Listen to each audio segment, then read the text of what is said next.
The answer is money. Right. And with that, hello folks of the internet. This is me just checking that I've got everything set up how I need it to be on my end, and also checking that you all can hear me. Welcome to Undergods, which is our monthly show. Fantastic. Welcome to Undergods. This is Adventurers Wanted's monthly D&D show, and the people around me are all the lovely players. I am your Dungeon Master, Chloe, and so if you have come across this and you're not totally familiar with D&D as of yet, let me give you a very quick roundup of how it works. Everyone around me plays an individual character with their own strengths, their own weaknesses, specific things they can do. In this case, they are all descendants of deities and therefore have homebrewed unique abilities special to them. When they try to do things, they will be rolling dice, much like this dice, which has 20 sides, and a 1 is incredibly bad, a 20 is fantastically brilliant, and everything else is somewhere on that scale. And so when they try to do things, we'll roll dice to see how it goes. I will be playing the rest of the world that they are in, so ships and vehicles and badges and people and such like. And then together we're just going to tell a story, basically. A few things to recap before we get into the story.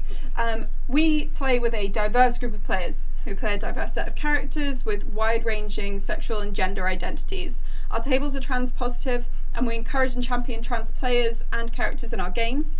Myself and the players might portray characters that are of a different gender to our own.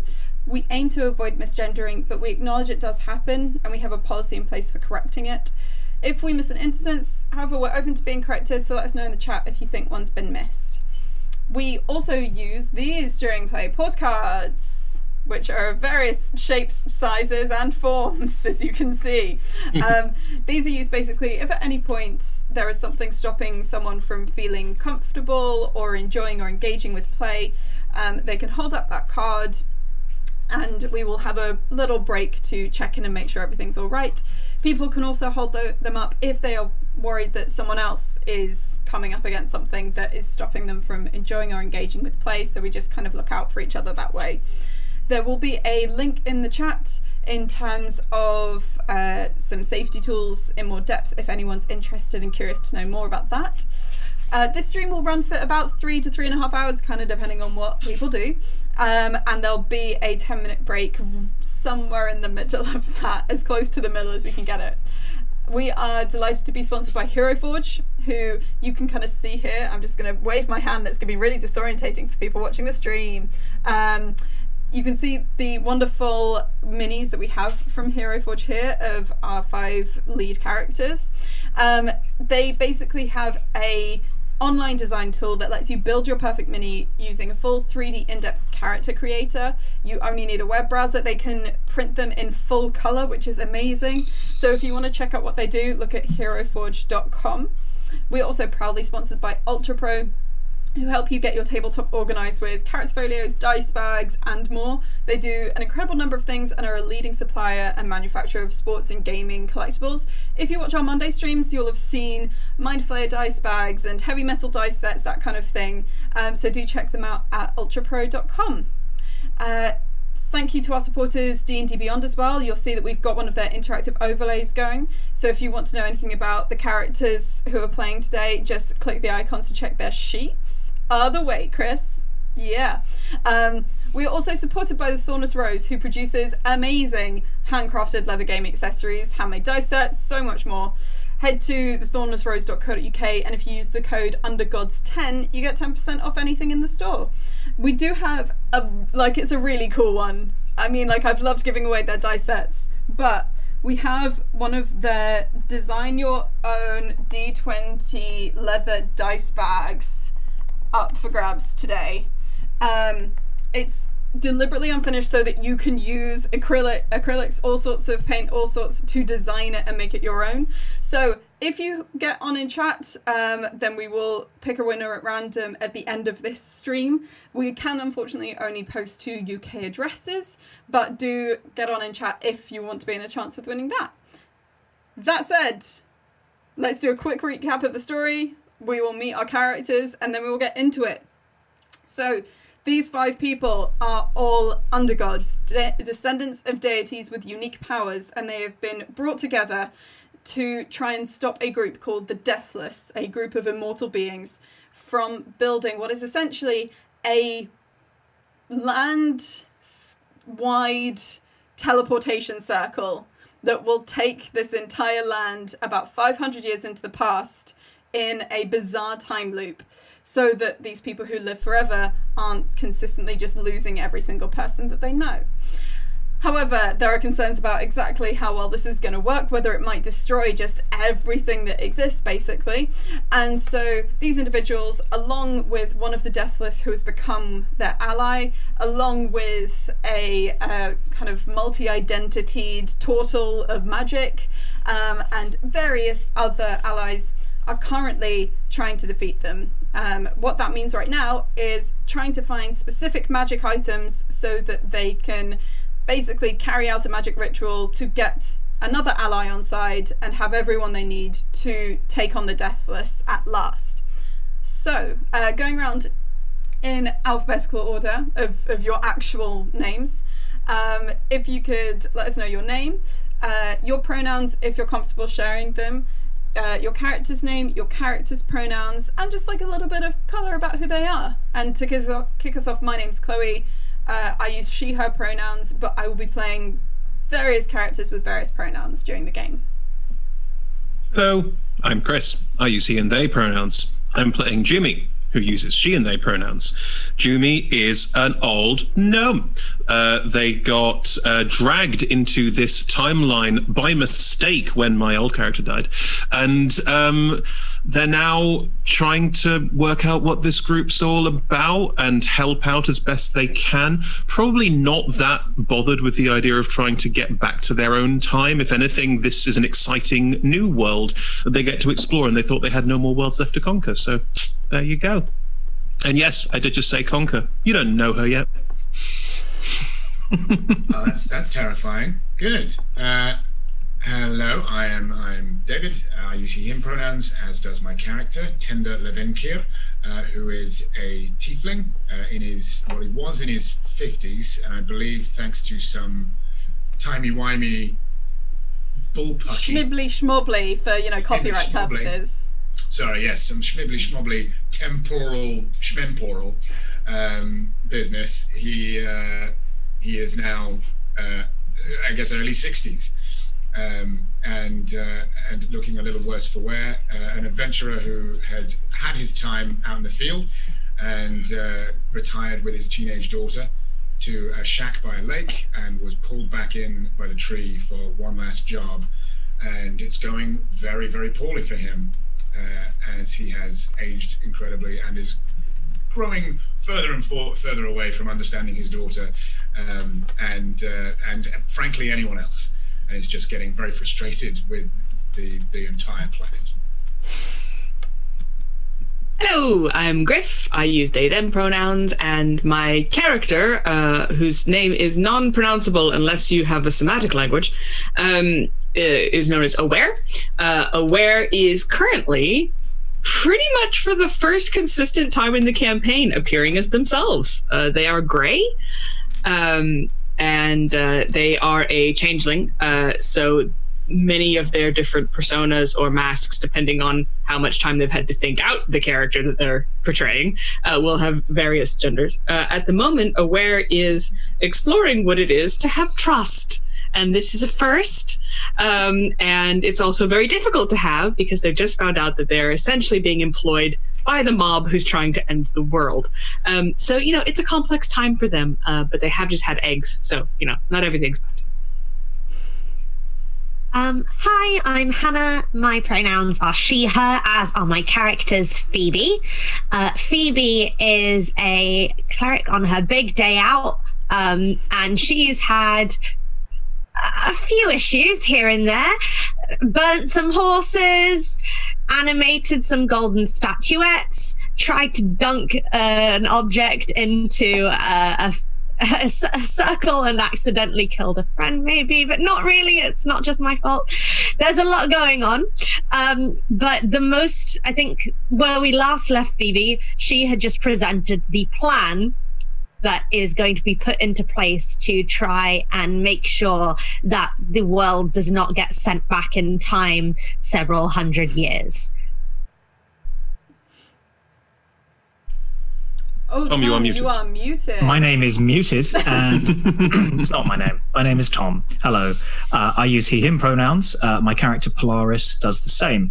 Polaris is a water genasi or water genie, or if you want to picture a water elemental, if you're not too familiar with all these races, then that'll help, because he is effectively a humanoid made of water, with no bones, as has been canonically established quite a fair few times. He is a translucent mass of blue-green seawater that does wear clothes, specifically the clothes of a pirate, or in his case, privateer captain. Because of this experience and the fact that he had been employed by the Tree on a number of other occasions, the Tree is the kind of group that has brought us all together, though we're not sure whether we trust them anymore. That's a whole other thing. He agreed to be the de facto leader of this group, though he still hasn't had the small pay rise that should have come with that. And as any good bookkeeping privateer knows, he will be making sure that happens at some point. But he has other things on his mind at the moment, because he, it turns out, was actually trying to keep an eye on both for and on the person who lost their life, or at least disappeared a couple of sessions ago. And last session saw him kind of dealing with that a little bit. He hadn't lost a crew member for a while. He's getting to grips with this being a bit above his pay grade in terms of the powers involved. But he was intrigued when Phoebe's plan, which struck him as a very good idea, did, however, rely on something we didn't currently have, a very powerful magical item that could be used for something. And it could be any magical item, theoretically, as long as it was sufficiently powerful. At which point Polaris remembered that he has a certain ship out there sailing, currently commanded by his first mate, to whom he handed over command a little while ago at the start of the campaign. And they, as pirates/privateers, know all about getting hold of very magical, very valuable things for a price. Cool. Yes, for anyone slightly baffled at mentions of Chris's past character, they were affected by the power of one of these circles, a smaller version of it, and in what has been referenced as the infinite banana, reality seemed to peel and tear away around them an infinite number of times, tearing them back into the past, into what is loosely assumed to be a pre-incarnation of themselves. So, with all that information, which I'm sure is incredibly easy to take in, really simple, straightforward, standard D&D stuff, we will get to it. You are all sat around the dining table of the Stolithmer estate, having had a rather beautifully prepared hearty breakfast by Moron, the sage turtle, sage turtle even, who lives in this place. You've just had Nyashem come back with a message from the Lichtenberg, from Etholda, the once first mate of Polaris, and you are currently gathered around, and you've rested, you've eaten, you have someone who can go to the Lichtenberg and send a message. What would you like to do? Because you've got everything you need, unless there are any other conversations, plans, items you need to grab, or any messages or such like you want to sort before you, it seems, meet with the Lichtenberg. If we've finished discussing the plan in its entirety, then Jimmy will go back to her alchemist kit, which she left on the table and was fiddling with first thing in the morning, and is going to finish off the 2 experimental elixirs that she's working on. So I roll 2d6s. Roll for those. Cool. I have 2 potions. I know what they do. Okay, I trust you, so I'm allowing that to just be like your knowledge for the moment. Tom, what message will Nyashem be taking back? Because there's this autumn eladrin looking like kind of autumnal leaves formed into a femme figure is just kind of standing there a little bit awkwardly. Polaris grabs a napkin and is like, right. And I'll look at Phoebe and say, magical item, powerful, rare. Anything more specific? Don't know why you're looking at me. I mean, we were just told by Maron that it just needed to be a powerful item to power a new circle. So I think Phoebe looks at Maron pass that back. Maron, who has just put an entire boiled egg in their mouth, just kind of looks and goes, just nods. Right. I stand up. I walk over to Naishem. Thank you for coming back. This is serendipitous indeed. Well, she was quite forceful, I'd say, about a return message. So small, but very, very intimidating. That sounds like her. Well, tell her to if she is willing to help us here. It is her ship after all. Now she can come and meet us at, and I've forgotten the name of the island that you mentioned, Chloe, but it was the what was it? The Pirate location. Island. If you Pirate Island. basically, you have two options. You're either trying to get to Aonte, which is basically a very long, shallow beach where the husks of wrecked ships have become a kind of makeshift town where privateers and pirates can meet. You can either try to get there directly by yourselves. That will require either quite a long journey, or it would require something magical, which you know from your experience that someone who just teleports in there is not very welcomed. It sets everyone on edge, that kind of thing. Because there's a few rules and such, just to kind of keep peace between the privates and the pirateers, and with a lot of things happening in that area. Alternatively, there's kind of an area of coastline. It's called the Sea's Shell, because it's kind of not quite a fjord, but basically a large sheltered cove where ships can moor and be relatively protected from the elements. If you were to make your way there, it's a shorter journey, or you could teleport and not be concerned about that worrying anyone or drawing attention, and then you could make the rest of the journey to Aonte by ship. Gotcha.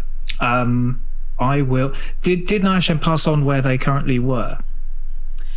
Where my ship currently is? Naishem, I believe, just kind of said that Etholda said thank you for the message, was making sure you were not dropping your telescope and still looking to the horizon, I believe. That's the one. The phrase. The nautical sayings. It was very beautiful and poetic, but quite abstract. Sounds like her. Right then. In that case, Polaris will. He knows where we are, doesn't he, Polaris? He's roughly aware of where we are on the island, the landmass of Nakara. Yeah, absolutely. Basically, you're kind of in central North Nakara, and Aonte is northwest. Gotcha. I will see if she can get the Lichtenberg round. We'll meet her at, and then I kind of describe a place that I know it could dock, and we could go out to meet them and be picked up, and then head round the rest of the way, because we're headed to Aonte. If she's got any business that could be settled there, or perhaps shouldn't be settled when she's arriving there, then obviously I give her discretion to do that. Right. Sorry, is that meant to be verbatim? Just checking with the R's and such. Yes, it's how we talk. We're seafarers. I will do my level best. Be careful. You could gravely insult her if you get this wrong. Very much aware. Right. Do you have a particular time that you'll be meeting? Just to avoid. Obviously, I'm very happy to help here, but I'm aware I can't continually be back and forthing. Well, we can. I kind of think to myself, we can get there in probably less than a day. So by sundown would be wonderful. Right, sundown, sea sherbet, Aonte, don't offend. Right, well, lovely to see, and just kind of awkwardly backing out of the room. Lovely to see you all. Was that a pun? Bye. No, oh Good no, night. no, I don't really dabble in puns. You should dip your toe in the water. Bye. Thank you for helping us. Thank you. And like still looking at Polaris, like not knowing what to say to Polaris's dipping toe in the water. You just see, it's almost actually, I think just at this precise moment, the inherent awkwardness of Niashem slightly overwhelms, and it's just like the leaves like crunch in on themselves and then dissipate. But you know that is how Niashem magically travels between places. It's just at this point, it just looks like someone just caving in. She Homer Simpsoned into herself? Yes. Okay. Yeah. And Niashem is gone, and you have until sundown. So I think as we're starting to clear away dishes and things like this, because my assumption is that Aware actually would be a fairly responsible house guest and would do as much as possible to assist after a very large meal. They would just kind of sidle up to, is it Maran or Maron? Maron. Maron. Oh, I've managed to get it wrong both ways. Maron and say, so I would take it as a kindness if you didn't mention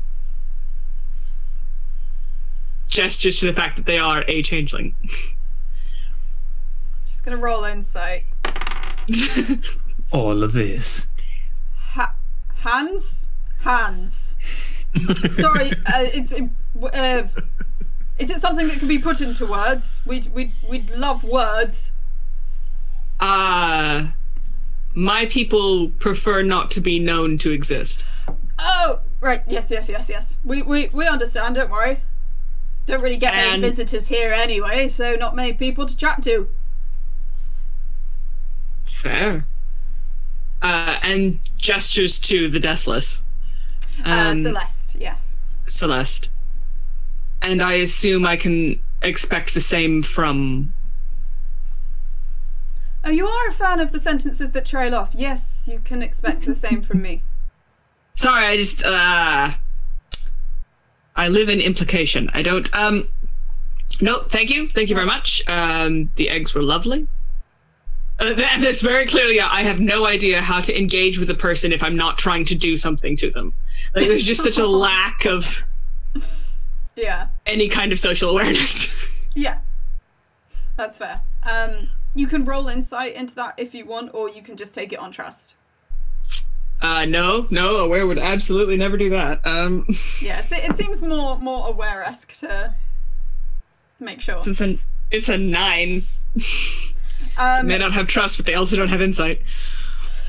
Like, with a 9, you get the sense that both of them, won't tell anyone. You get the sense that Celeste sees it more as like a quaint favor than is like intimidated by you in any way. Oh, there was no attempted intimidation. This was a genuine request. Okay. This was not... I think after everything that's happened, Aware would like there to be a lot less intimidation in their life. Cool. More implication, less intimidation for Aware. Yeah. Cool. They have said as such, and if you start moving plates and such, like Moron will also be dutifully clearing up. If there are any like spare bits of like toast or bread or pastries, those are just being surreptitiously placed into the bag of holding, like exactly as you would at like a continental buffet in a hotel. It's just, in case you need it for later. Okay. Gotta grab those breadsticks. Yeah. I'm just gonna say that somehow, because I was like, I'll roll the dice just to see like how much stuff you get in the bag of holding, etc. It's like a turkey. I rolled a 100 on a D100. So what I'm going to say is that inadvertently, by combining various different bits of breakfast, like they weirdly, as you put them in the bag of holding, there's just like a weird kind of ripple, and they combine, and you don't know it, but you have like the kind of the equivalent of a cronut in D&D terms, but it's like rare and bizarre and beautiful and incredible, but you have no idea it's there because it's just formed out of the crumbs. Brilliant. I think that's the Wonderful. first time and probably the last time I've ever rolled a 100 on a D100. Can I just ask what number cronut is on a D100? Is 100 apparently. Oh, okay. Yeah. And that 100. Sweet. Oh, we've got no Love it. emote. We've got no emote for that. I think, to be honest, I think because of what's just happened there, you see in the faintest corner of your eye, and you're kind of used to this, but it's out in the woods, like through the window of the dining area that you're in, through the slightly kind of cracked and a little bit broken window, through the clearing and through the trees beyond. You just see this little of fur and feathers, and you know that there's an owlbear just taking a couple of steps through that wood, but that's it. No one else can see that, but Aware just gets a little ripple of their deity randomly making cronuts, because their deity is the deity of chaos, change, and evolution. And cronut. Cronuts. The pastry of chaos, change, and evolution. Sign of If anybody is looking at Aware at that point, there is a kind of familiar smile just for a moment. It's like seeing your favorite uncle, and then it's gone. Anyone with like a super high passive, I think Polaris has quite a high passive, or Phoebe does, you notice this, and it's not a smile you've seen before on Aware's face. Is there anything in particular Tender or Phoebe want to do before you head out? No? Cool. David, we can't hear you. Oh no! I heard that viscerally. Such was the strength of the mouthing. Cool. I mean, didn't hear it, I'm but I felt it. washing up my alchemy and tea sets. Yeah. That exciting roleplay thing is happening right now. How about now? No? Yeah. Yes, you're a little bit quiet, hun. A little bit quiet. That's bizarre. Let me. Well, I can try and fiddle with that. But if I go close to the mic, how's that?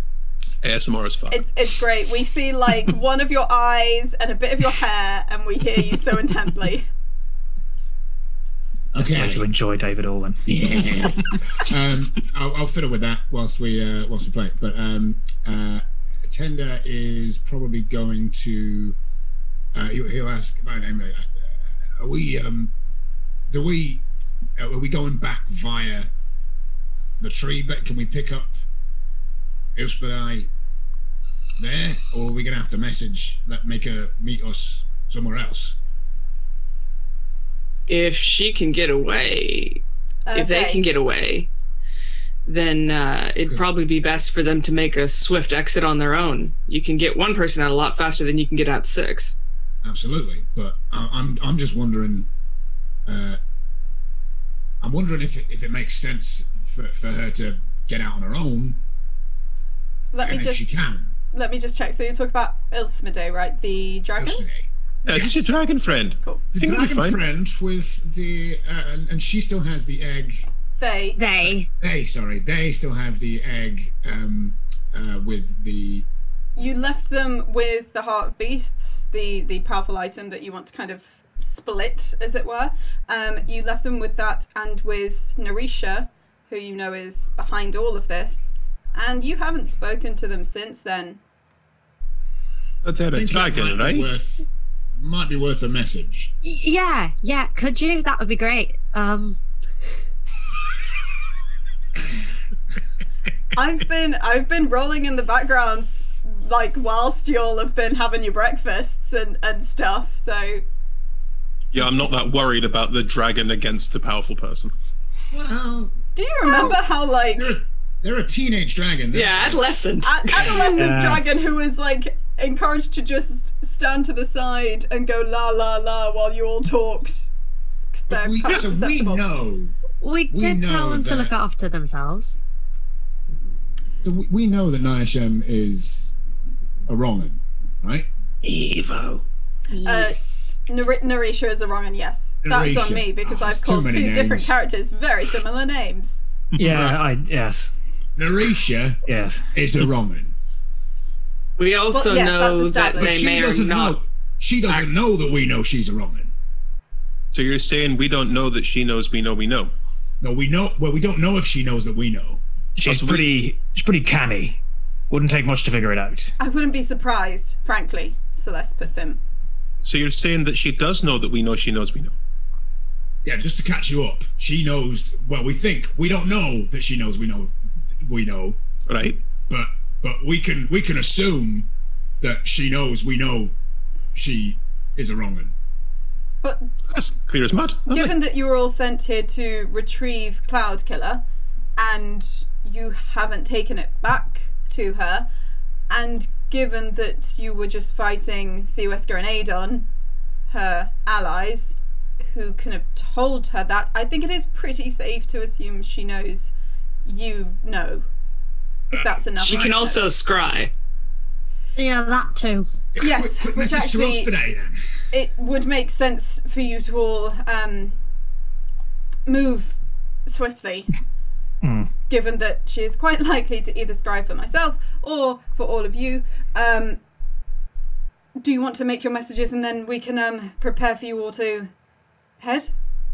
How are we going to get there? If necessary, I can get you there quite quickly, provided this seashell coastal spot is safe. Okay. I'll vouch for it, aye. Right.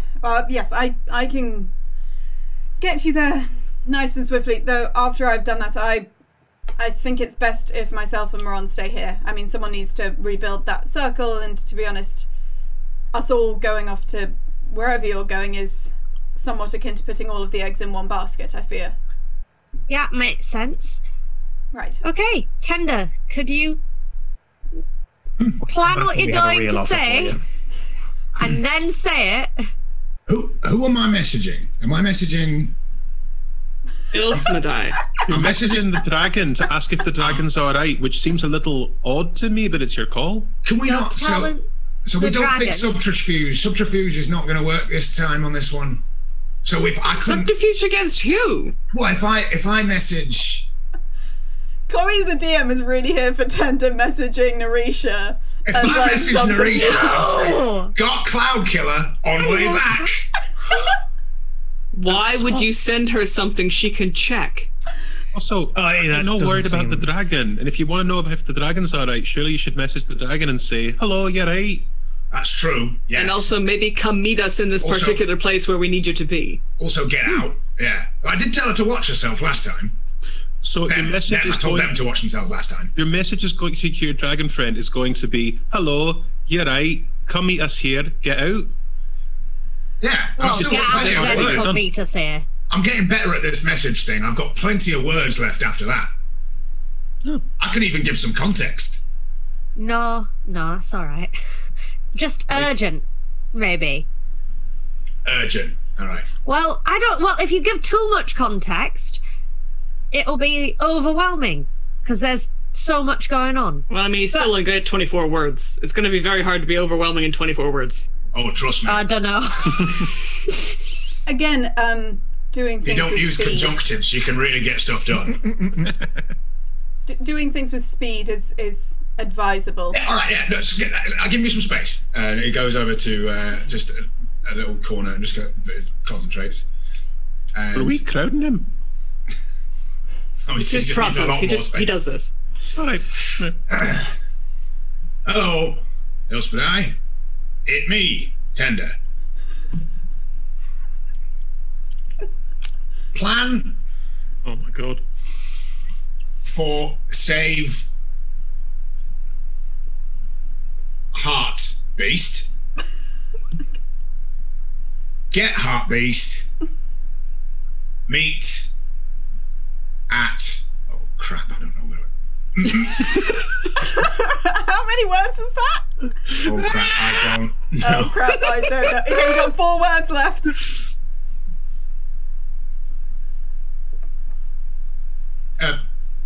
This is not words. He's going to look back towards. Were you saying this out loud? No. I was saying everything else out loud. This is an action that is happening. He's going to look back at the rest of the group after walking away from them a long way with just this look. What? What's wrong? Oh, we're just gonna slap Polaris a couple times on the shoulder. Wait.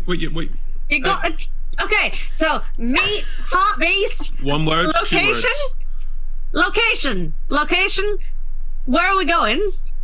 There's the seashells. Pilot town. Shells. Well, we're going to end up at Aeonte, but but much closer to here is the Shells. Polaris would know the name. Yes, it's the it's Shells just called Bay thing. the Seas Shell. Yeah, you see, it's called the Seas Shell. So he's trying The to think Seas Shell. the Seas Shell. You've got four words. Seas shell. Make sure it's not seashell. Seas Shell. Have ship. Urgent. Okay. And we couldn't hear you do this, right? You didn't verbalize the other side of it. No, I guess it all just happens in my head, but Yeah. he's doing all the faces. You're able to Right. get something back from Ilsmedai, aren't you? Yeah. You're able to get a message back. So in about it only takes a couple of minutes, and then you hear, "Hi, Tender, Ilsmedai. Right, we'll try. Have a Heartbeast. Bit lost. Bit lost. Messaging and flying. We'll find you." And it just cuts there. All right. Well, that is what can only be described as a successful message return. They're on their way. Good hit. Well done.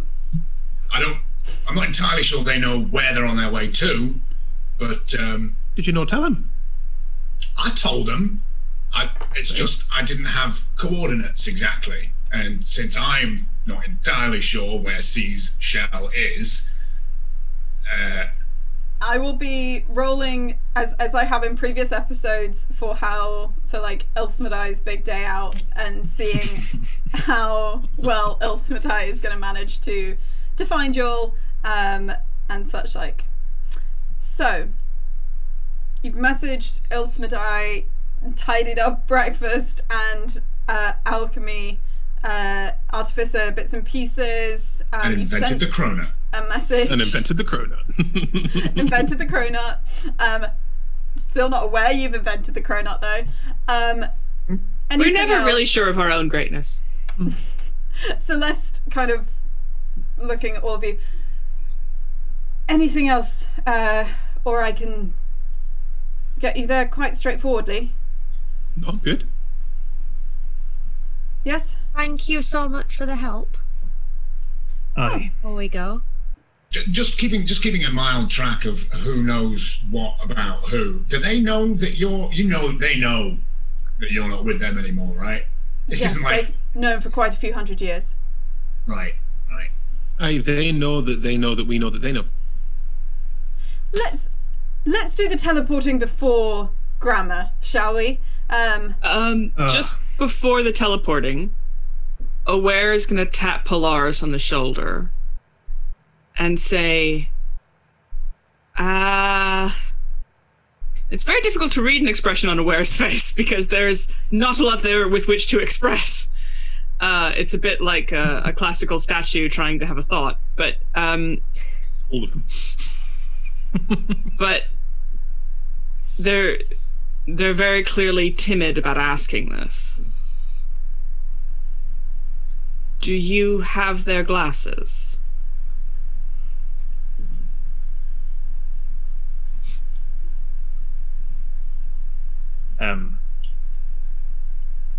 Aye. May I borrow them?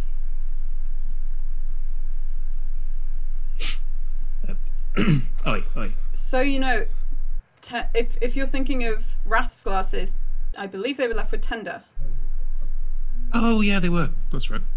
who I don't I think was just gave- Aware doesn't know that. Aware just asked Polaris. I was just yes-anding. For all I know, I had them. So- Apologies, it was in the previous episode. I I didn't strongly remember picking them up. but we know they're in Tender's pocket. But would Tinder hear this, or do I need to ask? No, in that case, I think I'll just play that Polaris knows that and just goes, oh, and then just gestures towards Tender. And then And if this is not a private conversation, then yeah, if you hadn't, he'd grab them. Oh, yeah. okay, so Aware will take them and put them on, and not change out of grey. Okay. So you're now wearing basically rose-tinted circular glasses. Oh, my glasses. I can't wear them anyway. It's fine. They'll have to be posted. In our next episode. Right. I will need a slight. The better description you can give me of this place, Polaris, the more accurate I can be. Frankly. Wait.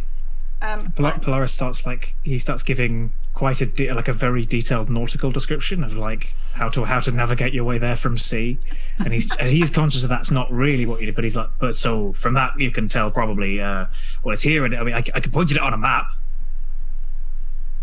Perhaps. Yeah, and basically there's kind of various bits and pieces in this place. There's kind of rustling in a sideboard, and then a very shaky map of Nakara from a few hundred years back, but it does have the kind of coastal shape that you need to point this out. So we're going with description, right? If you could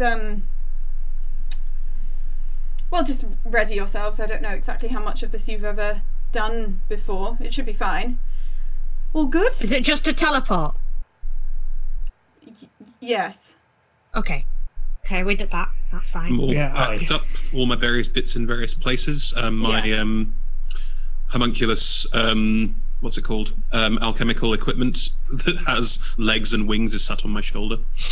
Cool. Oh, it doesn't have wings. It blows bubbles to float itself around. Just legs. Just sat on my shoulder. Okay.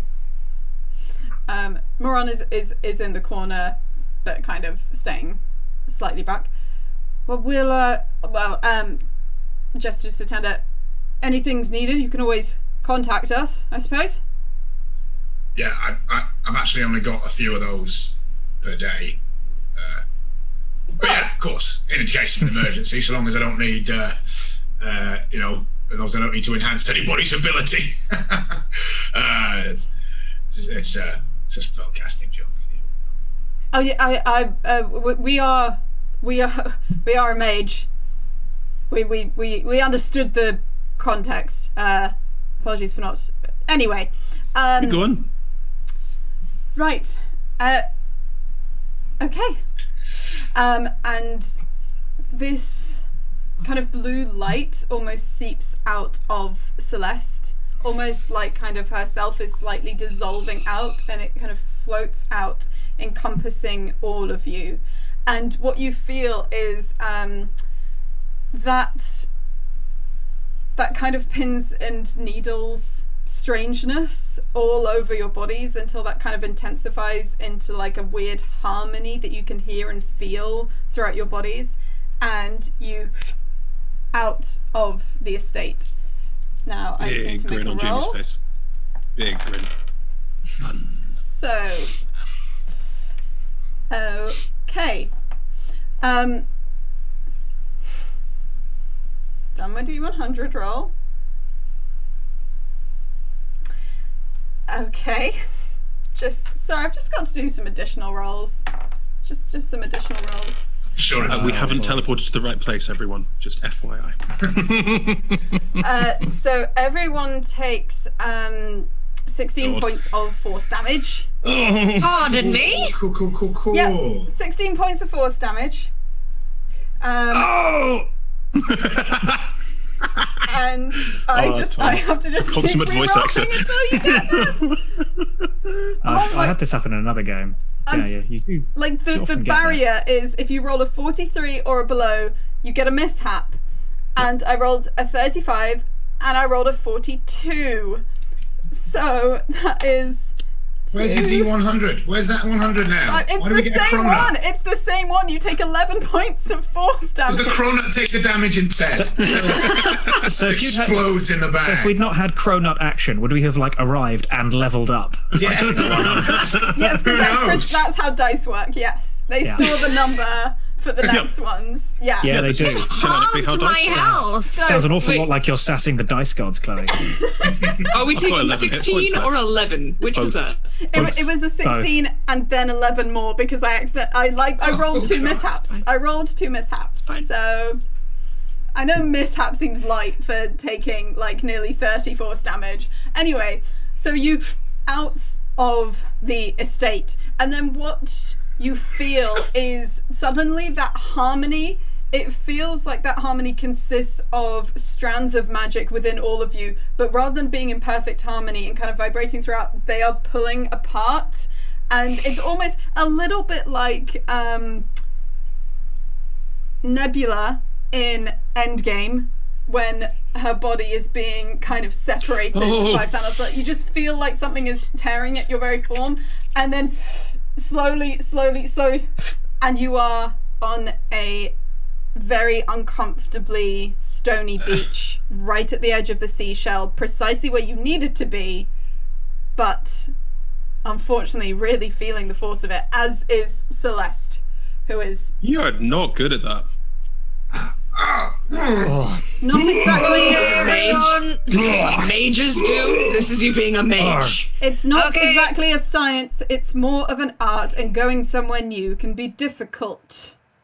Okay, no, hold on, You're everyone. bad at this. I never got my Phoebe- teleporter legs. I've got very good sea Phoebe legs, though, looks- obviously.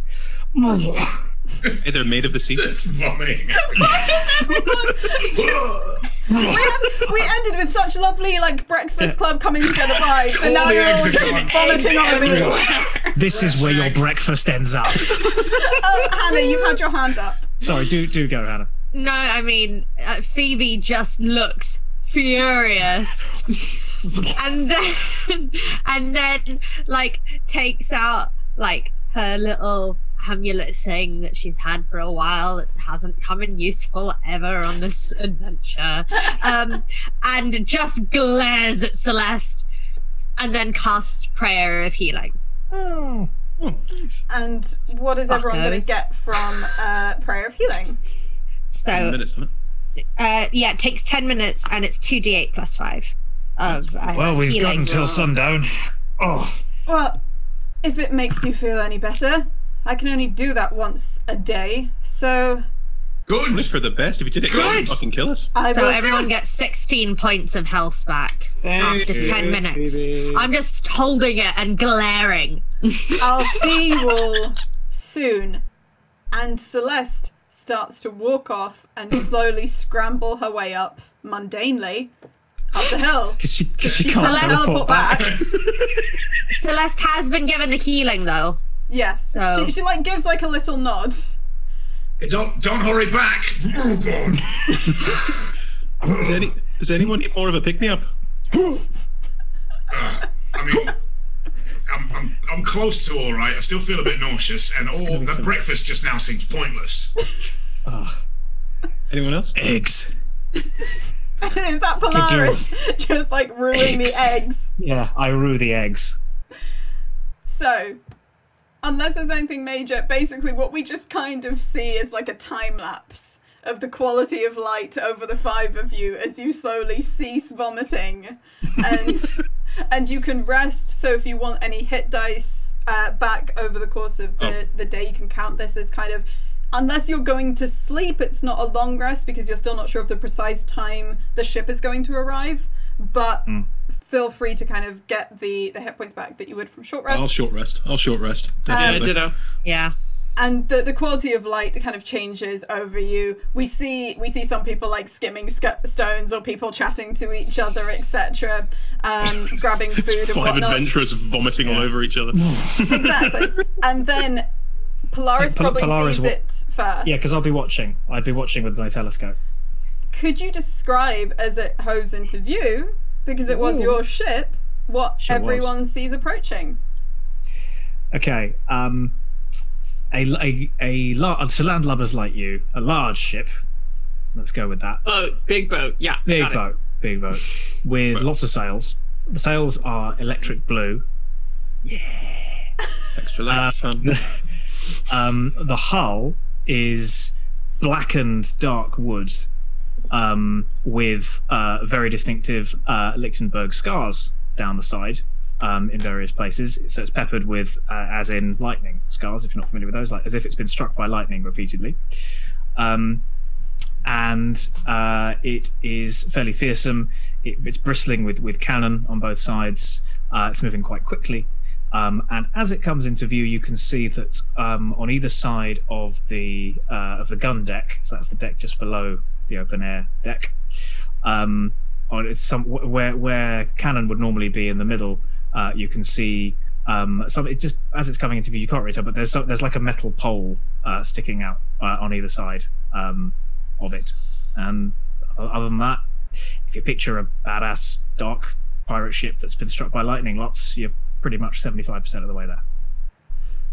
Sick. Awesome. So this ship hoves into view, comes as close as it safely can, and then a small rowboat is sent off from it to come to the shore to pick you up. In that rowboat is one incredibly hench Triton, who are kind of mer people-esque for anyone who's not kind of encountered Triton before, who is doing the majority of the rowing, and a gnome. Is that correct, Tom?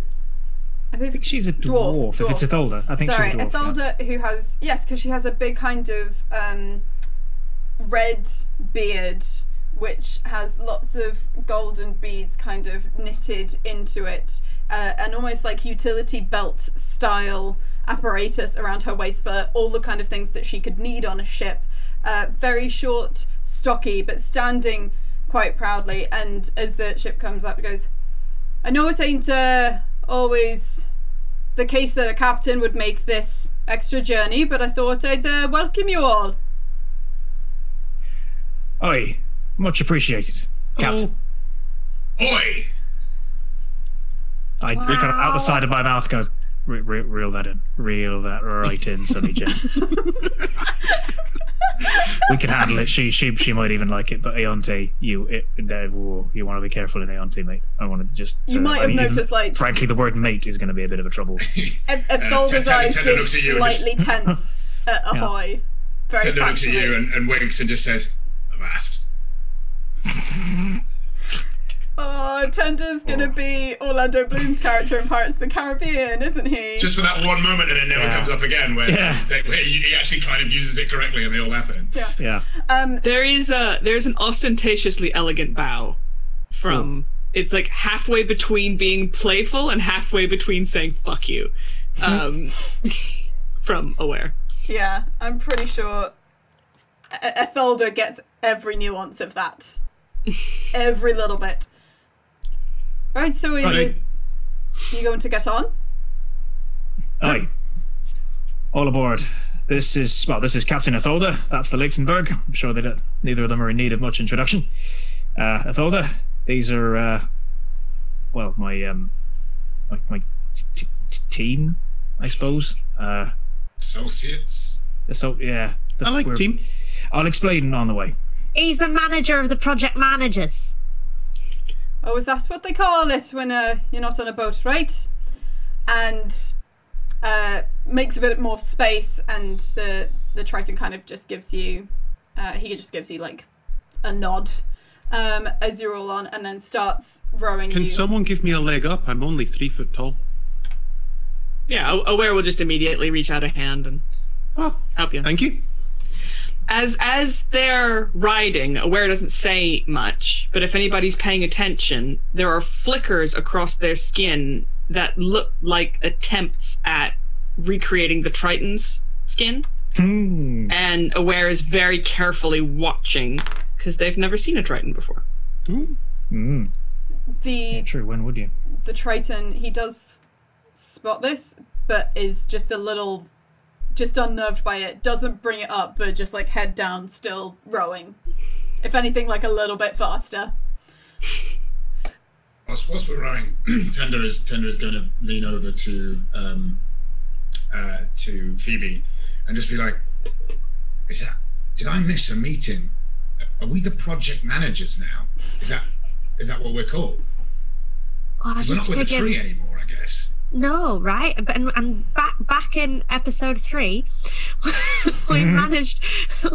we were managing projects. So I thought if we had to have a name for ourselves, because, well, if you've got a better name, I'm not the one with It wasn't top of my list of things to do, was come up with a name, but I just wasn't aware we were flying under those colours. And he looks over it.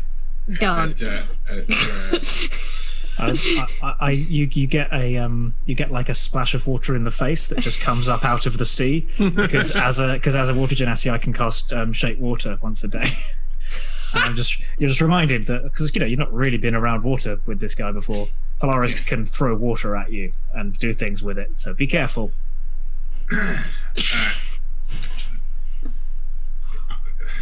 Running under that name.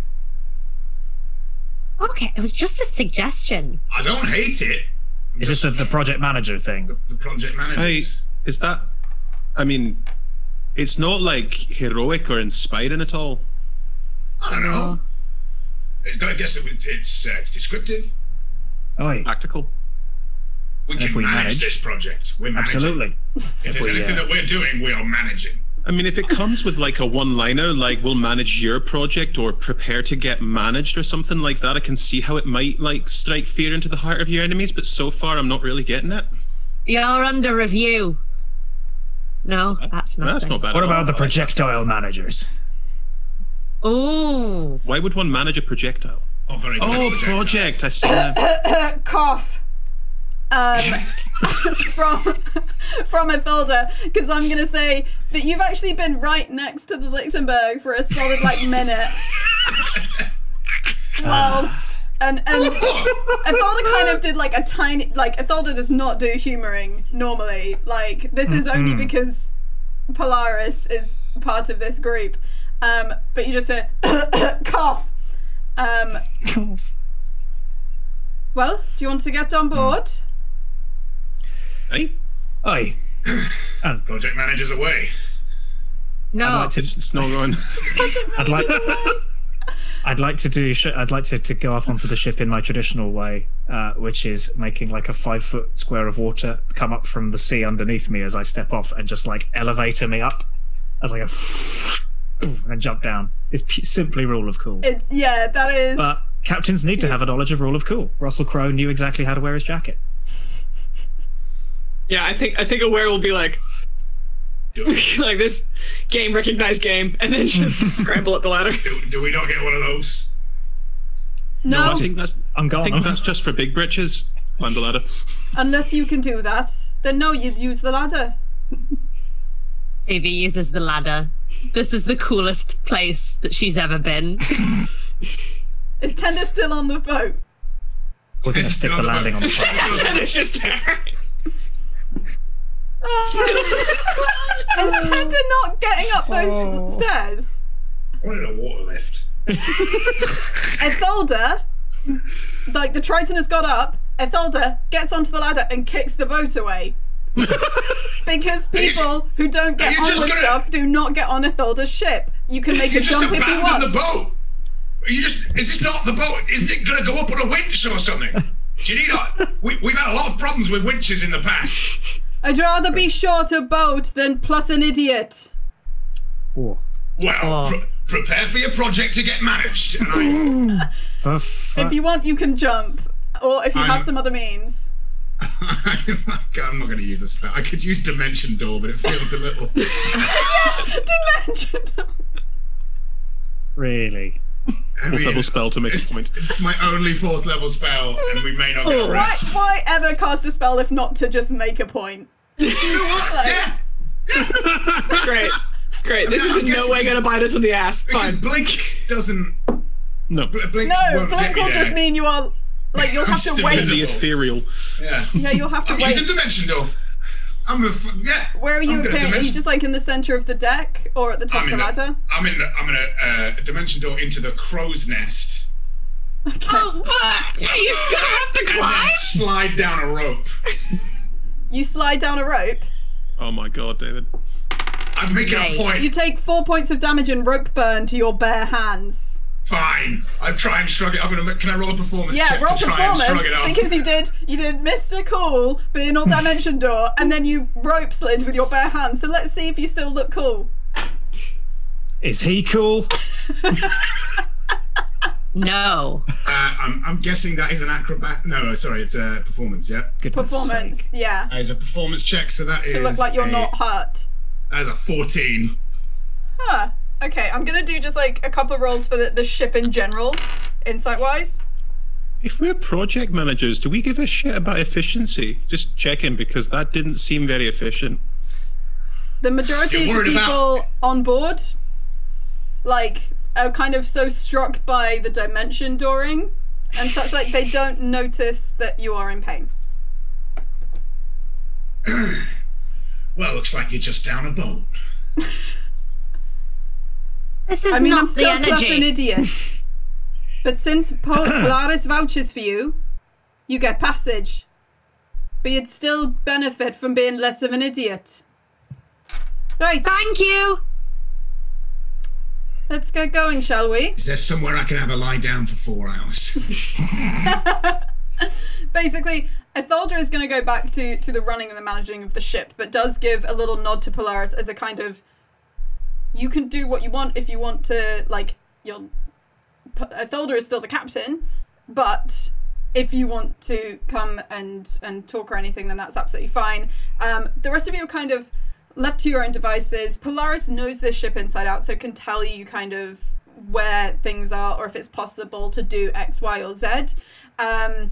And it's basically populated by all manner of different kinds of people and such like. Lots of them wearing eye patches because Chloe learnt why pirates wore eye patches and privateers presumably the same. So lots of eye patches and such like worn by the individuals here and kind of just the clothes of the day. Some of them look quite like Polaris, some of them a little bit less so. But it's a busy and working ship. And as soon as Ethelder moves back, they weigh anchor and you start kind of moving off towards Eante. You know what your boat pack? What? Do you not want your boat pack? Sometimes you've got to make a point. Okay, okay. It's true. You have to. All right. Tender's just going to keep like eyes locked. Like, All right. Listen up, the four of you. And then I just go through quite an efficient like health and safety briefing, pretty much. Of just like, but it's kind of don't. It's what a project manager should be doing. Right, and it's just stupid, obvious stuff like don't go running behind the cannons on the gun deck and stay out of the way of this, and this. I point up to the like the masts and stuff and look, just you're all vaguely intelligent, right? Just look at how they can all swing round. All right, easiest way to get yourself hurt around here is to not realize the arcs of these things and fall in ropes and all of that. So it's probably best to stay below deck, to be honest, if you want to keep yourself safe. But by all means, keep yourself out of the way if you do go down there. All right. As he's doing that, Aware's going to reach into their bag and pull out a deck of playing cards and just start one-handed cutting it while they're listening. Nice.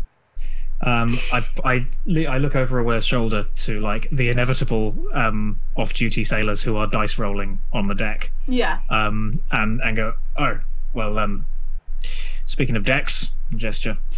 I don't imagine there's a huge amount for us to do, but I think the captain would have asked us to muck in if we needed to. But I'm going to go and find out a little more about that. Excuse me. Okay. So let's start with Polaris. You're heading off. Are you just going to kind of where Ethelder is? Yeah, I'll go back up to Ethelder. It feels strange to be on the ship and not be commanding it. And I probably just do kind of keep going like. There is a slight weird thing because obviously most of these people, for the majority of the time, have known you as the captain, and so there's a slight uncertainty about how to treat you. Which is leading to a lot of people actually kind of pretending that you're not there a little bit because they're not quite sure what to do around you. But you notice it a little bit. You know it comes from a good place, but it's a little bit odd being back here. Yeah. Nice. Yeah, as I go, if there's anything that like goes wrong as I'm approaching, I would probably help. As in, if there's something that slips out of someone's hand, I'd probably help grab it and haul on it, and then put it back. Maybe even before they necessarily realise it's me, and then they probably go like, "Oh," but then I'm just walking off and just be like, "Yeah, carry on. I'm not just. I'll tell you all about this one day. Promise. Just lots to get done."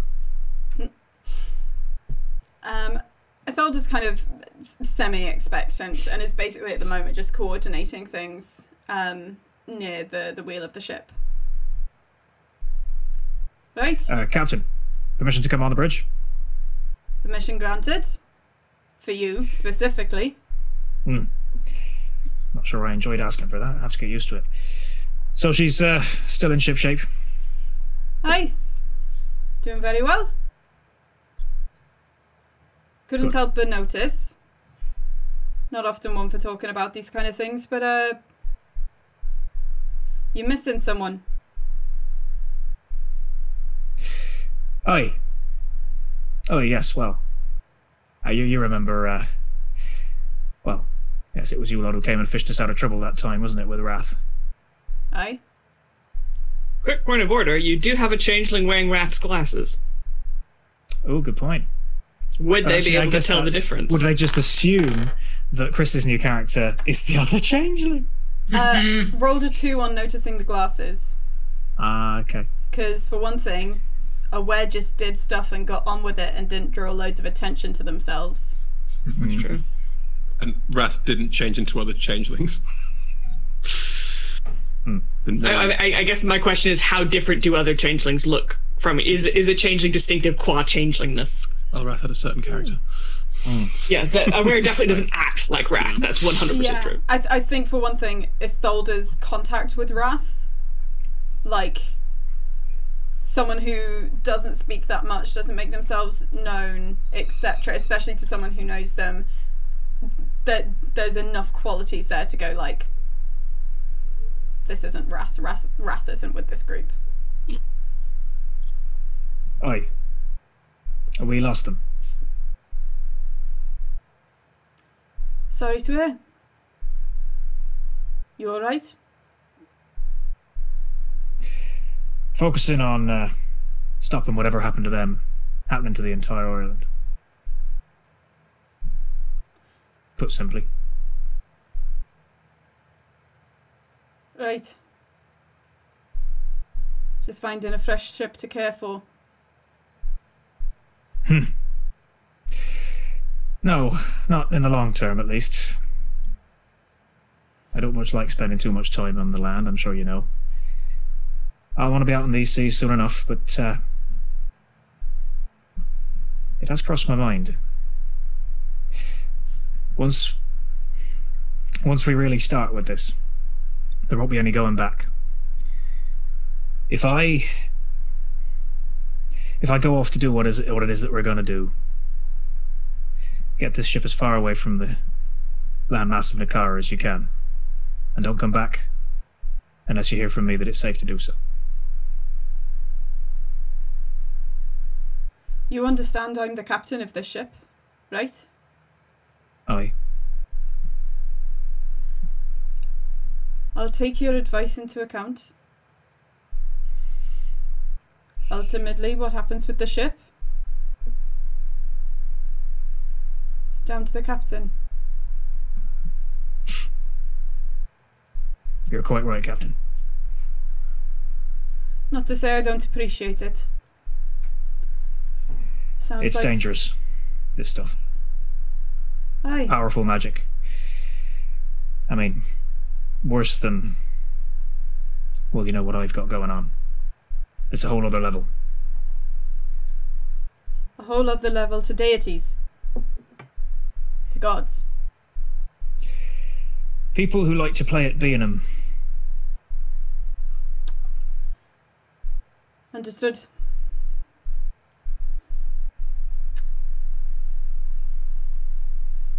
Right, well, we can make Aeonte in a few hours. Do you want to appear at night? Or do you want to wait till morning till you head in? Well, my first port of call pun intended, is going to be the yard.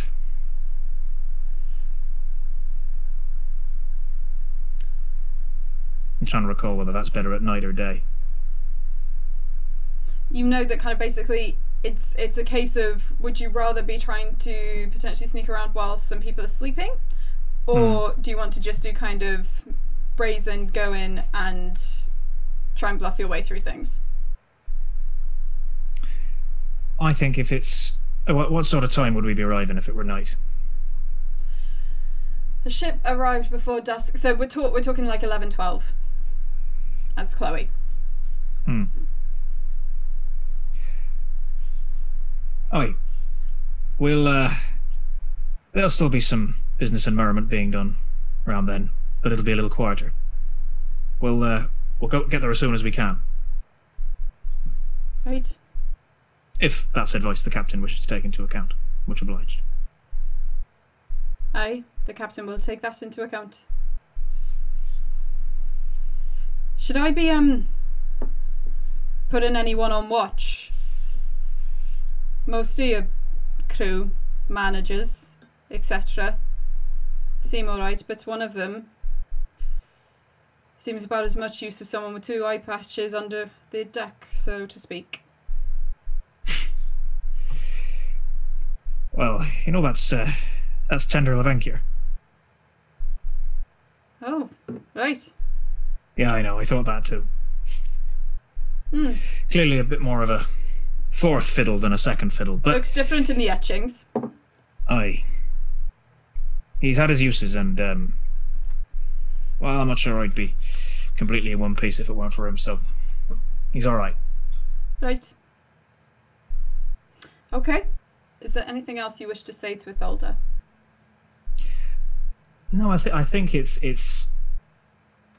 just sort of, he's radiating a sort of "it's nice to see you" thing, but equally it's like there's a ship to run and she's getting on with it. I think occasionally during the journey, as almost like a kind of reminiscing thing, it's very rare, but Itholder will like point out a crew member and just like mention how they're still not tying that rope off right, but in a kind of like, that person, or you can see where Jim swabbed the deck, etc. Classic Jim. But there's like little references of just like, because you two have this shared understanding. Swabby Jim, we call him. 2 things to say after that. A, I apologise to the people of Wales. Hella inconsistent. And 2, the eye patch comment wasn't about people without sight. It's because I learnt that eye patches are to keep one eye in darkness, so when you go below deck, you've already got an adjusted eye. So why would cool. you have 2 on under deck? Yeah, apparently it's so that basically you've got one eye that's ready for night vision. So you can just go. So when you go down into a dark deck, you can just and you're not waiting for your eye to adjust. Apparently that's why. Anyway, the rest of you, like, you've got a few hours. Is there anything in particular you would like to do on this ship? Is there anyone who's got any particular things? Otherwise, we will kind of just like reel forward to when you're appearing. I think as suggested by how Aware was listening to instructions, as soon as Polaris is gone, they're in the game. And it might be that they watch for a little bit and they're like, yeah, dice isn't really my thing. Maybe we could play some cards, and like the deck is there. And it's the way that they are with the hands on deck is just this. It's this whole other side of their personality. There's this absolute rakish, like, it's almost a lad that's come out in Aware because the game is there and the rules of the game are very clear. Okay, is this a particular card game you're trying to impose, or because when you're like, how about we play some cards? You just get this look from this very like ruffle-haired, kind of actually someone who is basically like a very small Goliath. So like a biggish person, like biggish human, but basically ruffle-haired Goliath. And it's just like, well, we could do 2-way downtown flim flam. I love that variant. And immediately what they're going to get back is their own face smiling at them. Hello.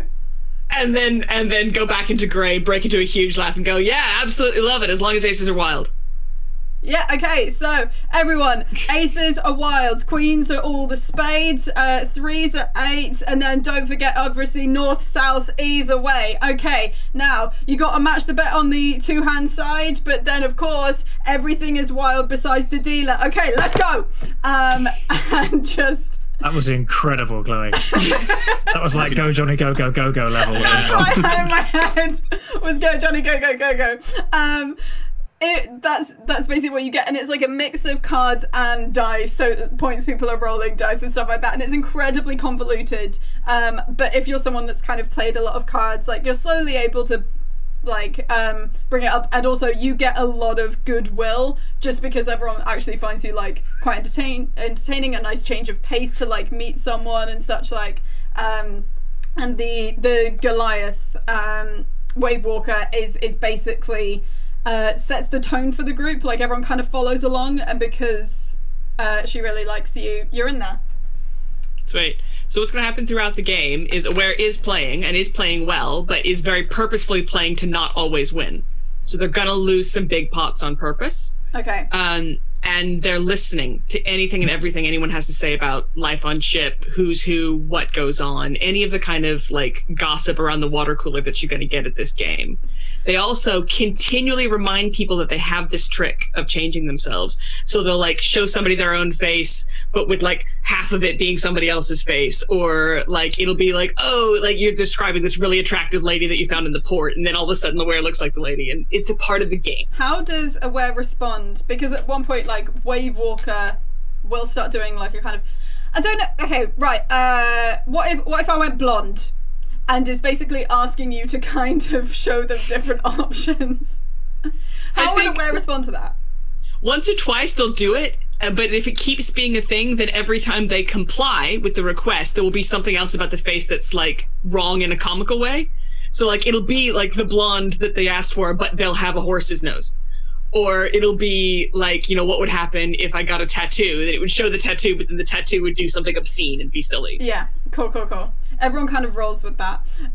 Could you, like, we're just going to do this as a straight 20 roll in terms of whether you finish up or down, and then we'll go into gossip.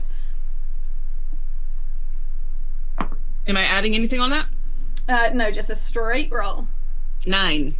10, baby. You don't like lose horrifically, but there's a little kind of trail off towards the end where you're not trying to lose, but you are actually losing. In terms of gossip, a lot of the gossip is stuff about just on ship, because they've been quite isolated for a long time, etc. There's like weird gossip if they're all in contests about like who's got the longest fingernails and stuff, because it's bad luck to cut your fingernails at sea, so it's like a kind of macho thing almost of like longest fingernails, longest at sea, and so there's weird gossip about like short fingernails, McGee over there, etc. Is there anything like very specific you're trying to get? Because a lot of this, unless you like drive it towards something or try to push it, it will be about very specific things like that. It really just is. They've been on a boat before, but it's been a while, so it's kind of getting back into what do I need to know before I go into a port town, and hearing if there's anything they have to say about Polaris being back on ship. They are conspicuously quiet on that, because they saw that you arrived with Polaris. If you ever bring up Polaris, there might be a little response, but no one is bringing it up, just because, again, it's kind of a little bit weird. In terms of just like they don't really know what to do, so they're just kind of not doing anything about it. I think Aware would bring up the actual captain, or the current serving dwarf captain. Yeah. Isolda, in hopes that might spark something, because it would be a little bit obvious to be like, so the one I came on with. So you're just like, so what do you make of Isolda? Yeah, is Isolda good to serve under, or do you have a good ship here? Right, no, like, Isolda's fine. Like, basically, tough but fair vibes, you know? What's the monster thing? What's the monster thing? Oh, Isolda the Beholder, because, like, of the death stare that she gives when she's mad at you. Yeah, Isolda the Beholder. Yeah, but, like, you know, fair in that. I think at Isolda the Beholder, you'd get like a face covered in eyes and a cheeky grin, and then it would go away. Oh, no, that's too much.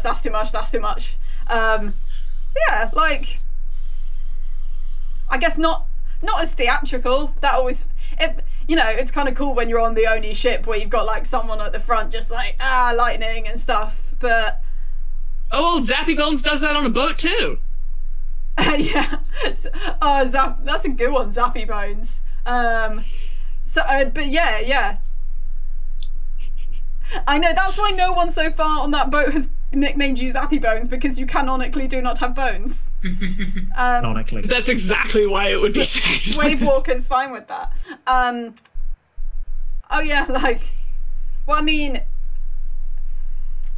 was the whole, sometimes you had to kind of like tiptoe around the whole like water, electricity kind of thing, but I'm like, yeah. Itholder's just a bit more like straight down the line. Seems fair. I know.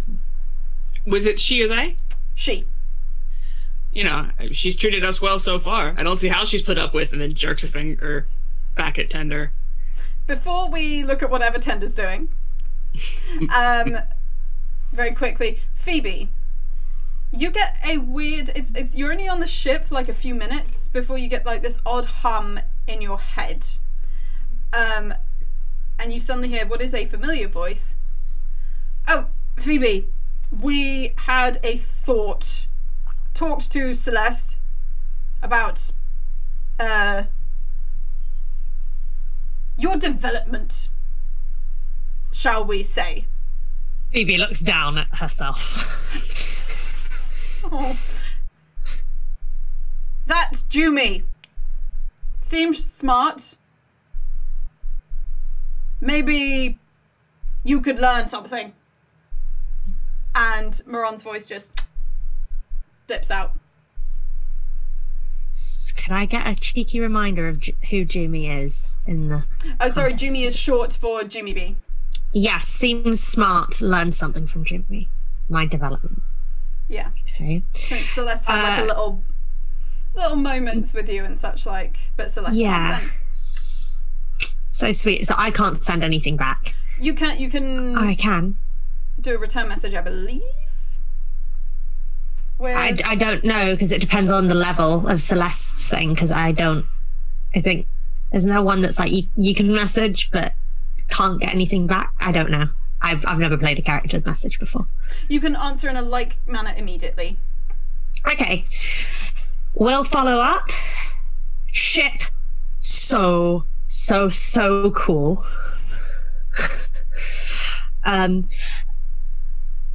Artifact acquisition underway. No money though. Oh well. That's it. Cool.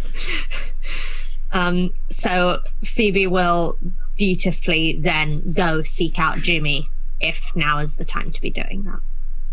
What's Jumi up to? Walked on board, saw everyone was having a good time getting on with each other. Not that interested in people. So went and found somewhere nice to sit and pulled out a pipe. Probably saw Polaris also smokes a pipe, had like a and then just looked off out into the water as a kind of just taking it all in. Nice to be traveling. A sort of quiet, gentle, not a lot's going on, and it's all fine by me. Cool. Phoebe approaches the pipe smoking Jumi and goes, "Good right, hen." Yeah.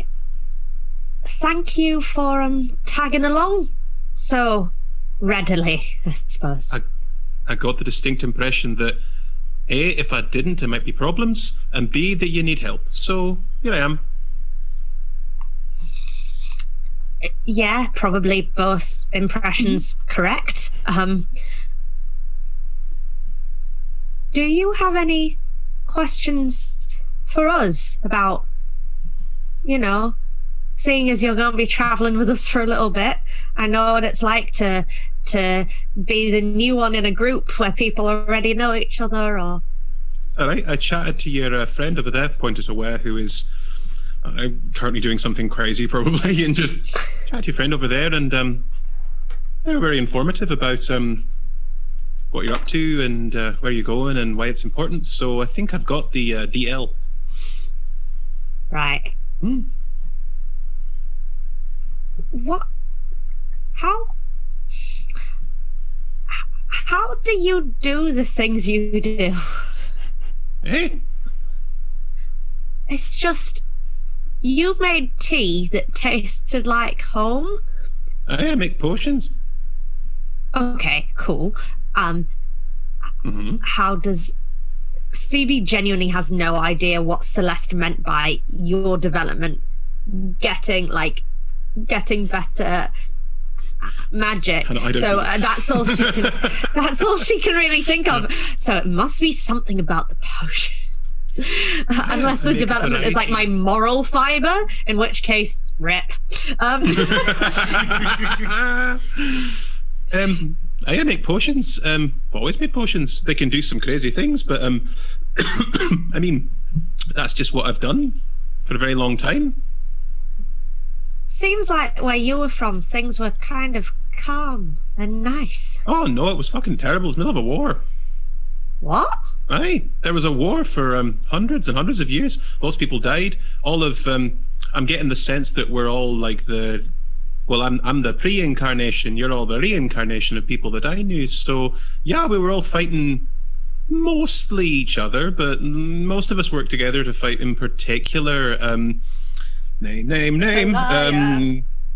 Kalaya, who was big on all the destructing stuff, and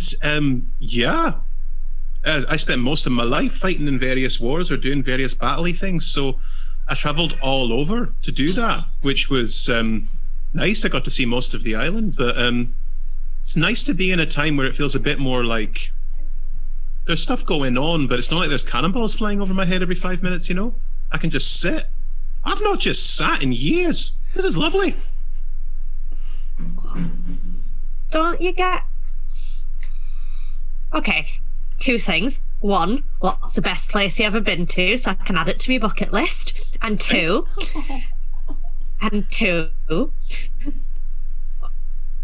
could you... So if we're all reincarnations... I think so. There are 5 at a time. Seems to be. So we know that you are the pre-incarnation of Wrath. And Apparently. Phoebe does look a bit sad about that.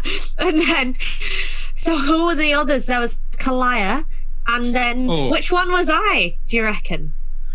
Well, I don't know. Like, Carlia was all destructian things, and I'm not sure if there's any real connection, like, with who becomes who or anything like that. Like, if I had to guess who was Destructo crazy lady, then it's probably pointing at Polaris. But I don't really know how it works, you know. There was Amma, there was Ova, there was Parastia.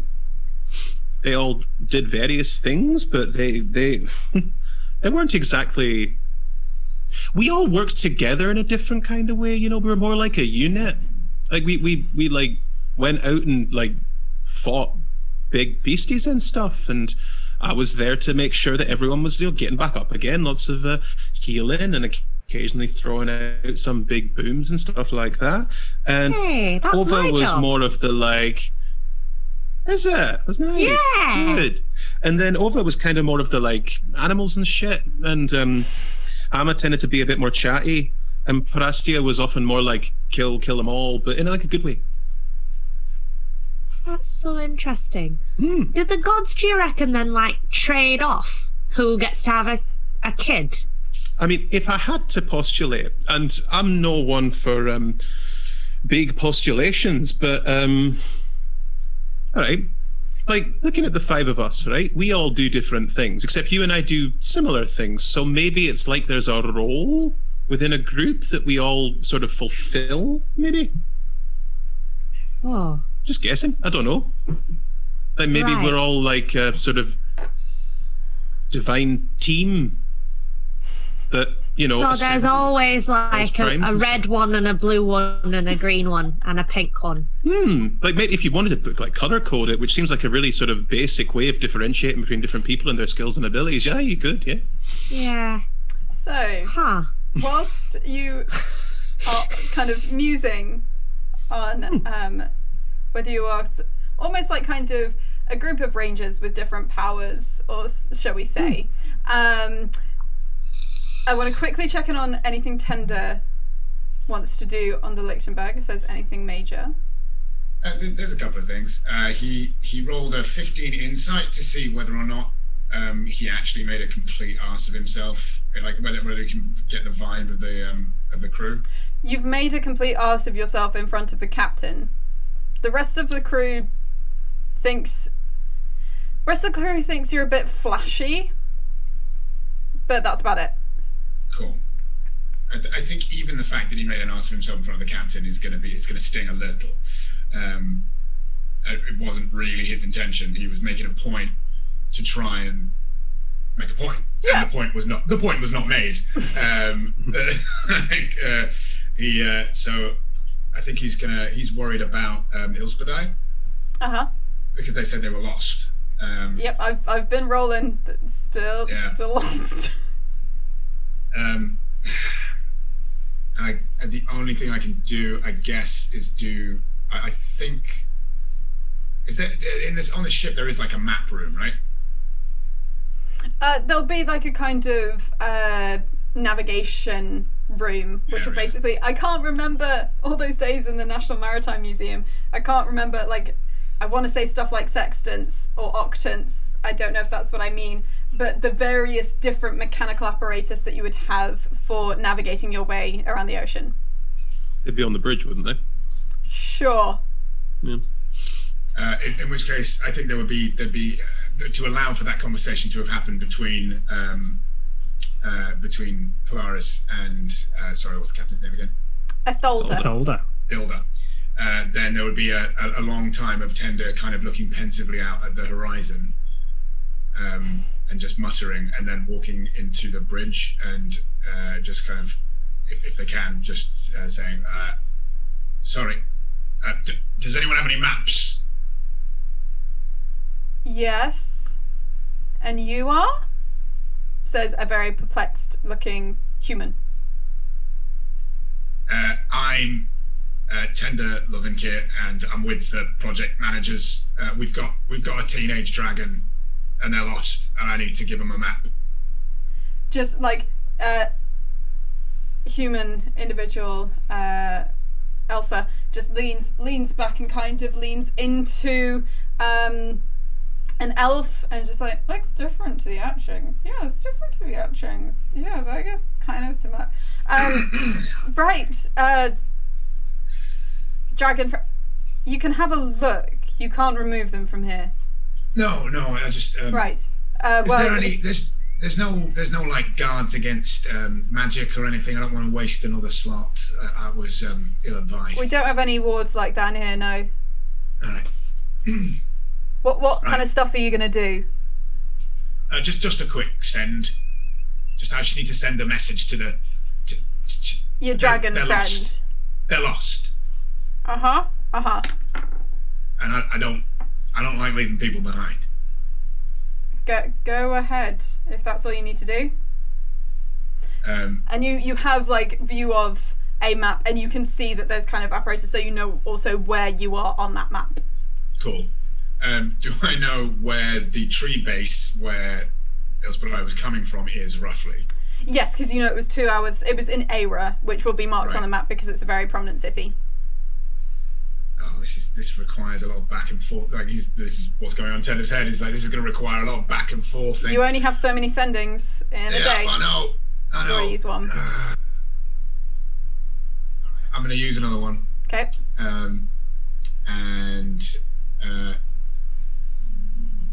Hello, Ilspedai. It me, Tender. I love that you say it when it's would count as the same number of words. Don't like what do you call it? Contractions. Exactly. I would still count it. Anyway, it you, Tender. It me, Tender. Look for big dark boats. Okay. It has electric blue sails that would be really obvious and visible. Blue sails. There we go. And we're on our way to Aeonte. Look for big dark boat, blue sails. Arched by lightning. What I would like to say if it's cool with everyone, is that Phoebe and Jumi, after like kind of having a bit of a chat, have just like they're at the corner of a window into here and are just seeing that Tender's sending something. So this is them just being like, we're on our way to Aonte. He's got that face again, like he's either taking a massive dump or trying to send a message, and I can't tell which it is. Sending, definitely. All right. On way, Aonte.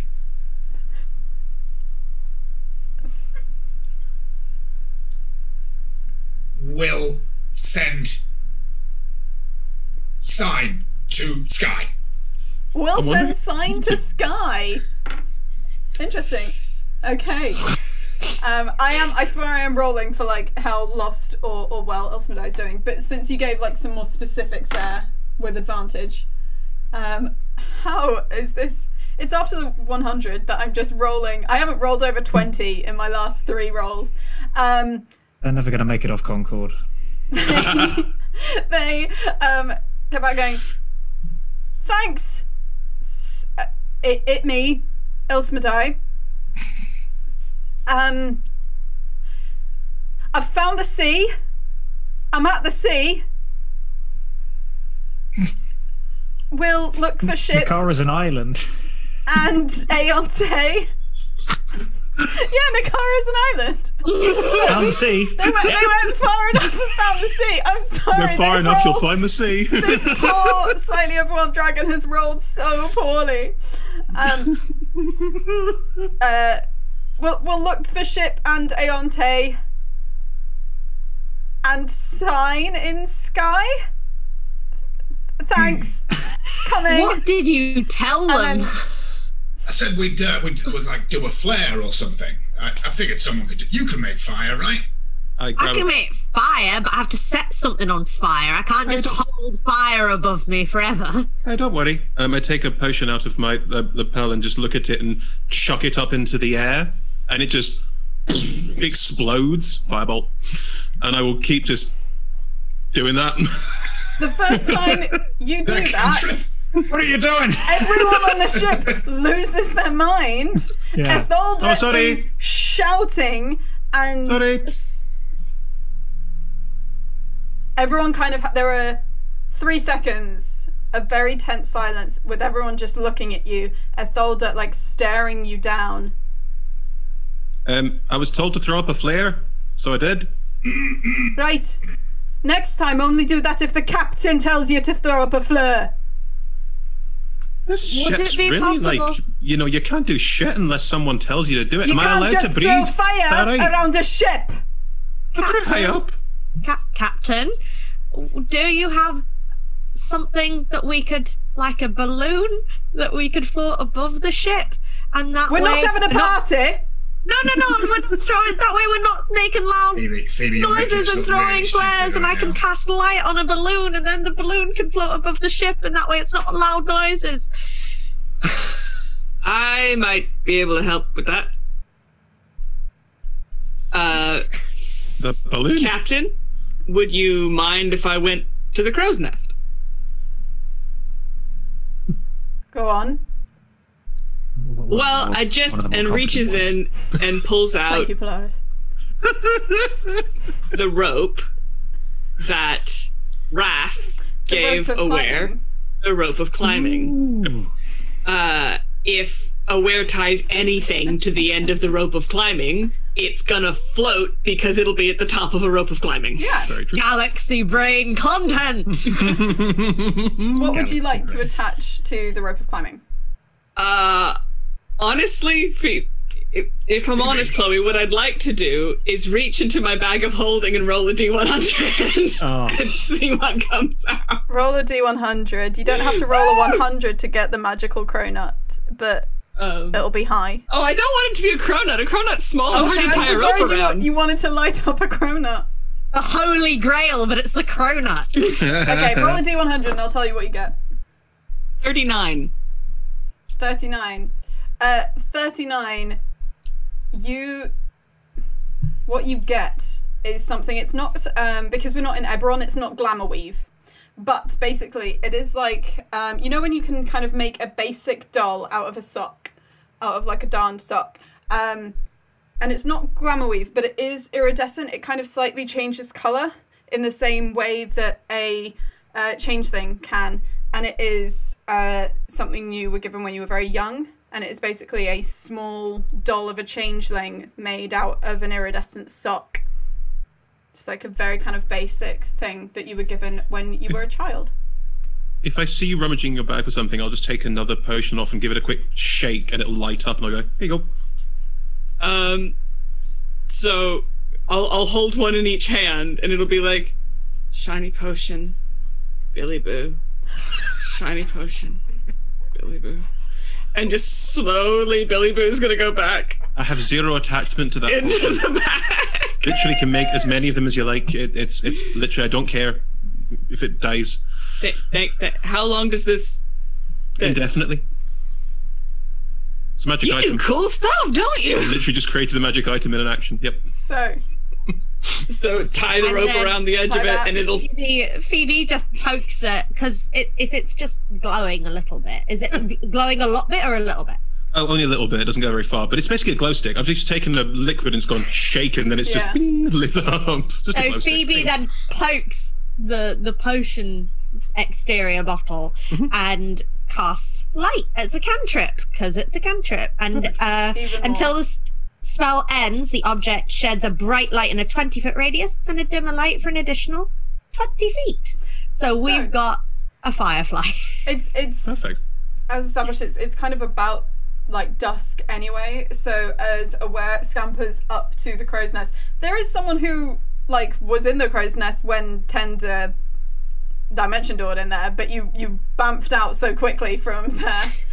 They just sat in there quietly there shitting wasn't- themselves. Yeah, there wasn't any kind of time to go into them. But there is like an individual who's up there, a gnome, and Aware gets in, is there with the rope of climbing, and at the very top of that, this kind of beacon, which is quite a powerful source of light now that the light is dropping. And you continue forward, that is still beaming out light. You go past coves and various kind of coastal waterfalls and cliffs and such like, and caves, until you start to go around this kind of corner of cave and starting to hove into view of a huge number. You wouldn't be able to count them, and it's very hard in the dark as well to see where one shipwreck ends and another begins, but this huge length of shipwrecks down this very shallow coastline that you can see kind of bits of light and such like an activity from within them, and it's like this entire small town that is established there. Larger ships have moored themselves kind of a bit further out to sea because they can't actually get that close into the shallow waters, but you can see this kind of small area. And as you approach Aonte, that's where we're going to take a 10-minute break. Hey. So everyone watching, we are going to take a 10-minute break. There'll be a little count on here so you will see, and then we will join as everyone gets to the pirate/privateer settlement of Aonte. We will see you super soon. Bye.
Wow.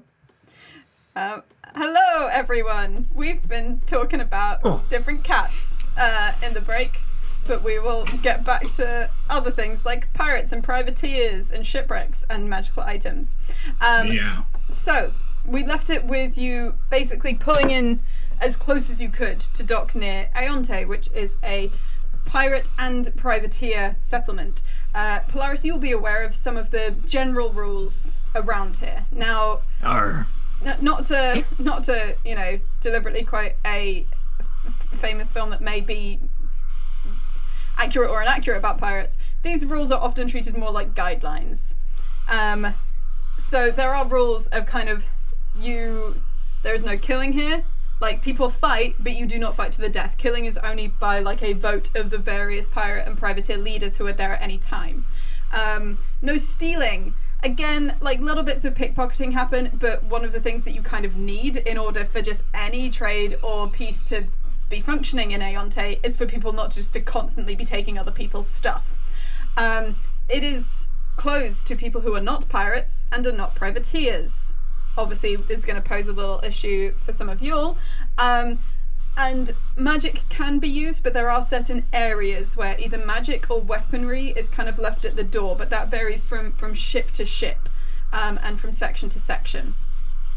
For the most part, you'll find to carry weapons on you, and kind of low-level magic is absolutely fine. It's just higher level will draw a lot of attention. So, you pull into Aonte. There's no sign of Ilsmidai yet, but you're not quite sure what part of the sea Ilsmidai had found, and it's reasonable that they might take a little bit longer to see the beacon that you've still got going. The ship drops anchor as close as it can get, and the second of the only two smaller boats that they had is prepped at the side of the ship. Etholda kind of gives a nod. Well, I suppose you want to prep them. We don't have additional papers if you're looking to pass them off as privateers. I was planning on being a bit more direct than that. Right. Tell as few lies as possible when you get ashore here, because by the morning you'll have told 15,000 more, in my experience. True. Well, unless there's anything else you need from us, there'll be a boat. Obviously, anything happens to that boat, it's going to be hard for you to get back here, because we've only got the one. Aye, and Polaris doesn't call out Etholda on it was technically her that kicked it out to sea, because he knows really it was Tender's fault. Etholda, it was like definitely Tender's fault. Unspoken understanding of like Etholda knows also that was like not the smartest thing for her to do, but she was also very keen to assert even a misguided authority of a Tender. Yes, I think Tender is still holding the gaze of like, yeah, you do only have one. Do you want us to buy you another one? If the opportunity comes up, it'd be appreciated. I'll keep them peeled. Thank you. Right, well. Captain, permission to go ashore. Permission granted. All right, project managers. This way. Are we still going with that? Fine. Inertia. You can climb down or use shape water or whatever to go down to the little rowboat. This time you have not been furnished with a person. Like, it's understood that it's only y'all who are going over, but the Lichtenberg will stay here until you return. As we're going, as I go past Thulda, I'll say, Captain, do you mind and then point at the glowing suspended object that is still at the... Is that alright? That stays there. To be honest, anyone who's near enough here will notice that we've got a massive ship, so I don't see much difference in there being a glowing light on the top. Would you like me to take that down? No, the beacon stays. I thought you needed it for some dragon friend. Elspeth's looking for the beacon. She knows about the boat, but it's dark now. They'll know about the boat. They know about the boat, but it's dark now. Very astute. If they do turn up and we're not here, can you say thanks for coming and we'll see you in the morning? Thank you. Maybe warn the crew about the whole dragon thing. They should probably know that it's a dragon that's coming. Don't worry, they'll be forewarned. And we'll say thank you for coming. They'll see you in the morning. Right. Best for them not to come ashore. They better not cause any trouble. Oh no, they're really nice actually. Right. This is your dragon friend, right? Yeah. Cool. All right. Aye. Puerto Rico Jefferson. For anyone who didn't see the episode many moons ago, they were an Indiana Jones type, and therefore, even though they're legally distinct, Schmindiana Schmones, and even though their name is Ilsmidai, they are referred to by place and common surname. Right. Well, if that's all sorted, give him permission. All right, come on, you lot. And then I just dive over the side. Nice. And then I'm in the side.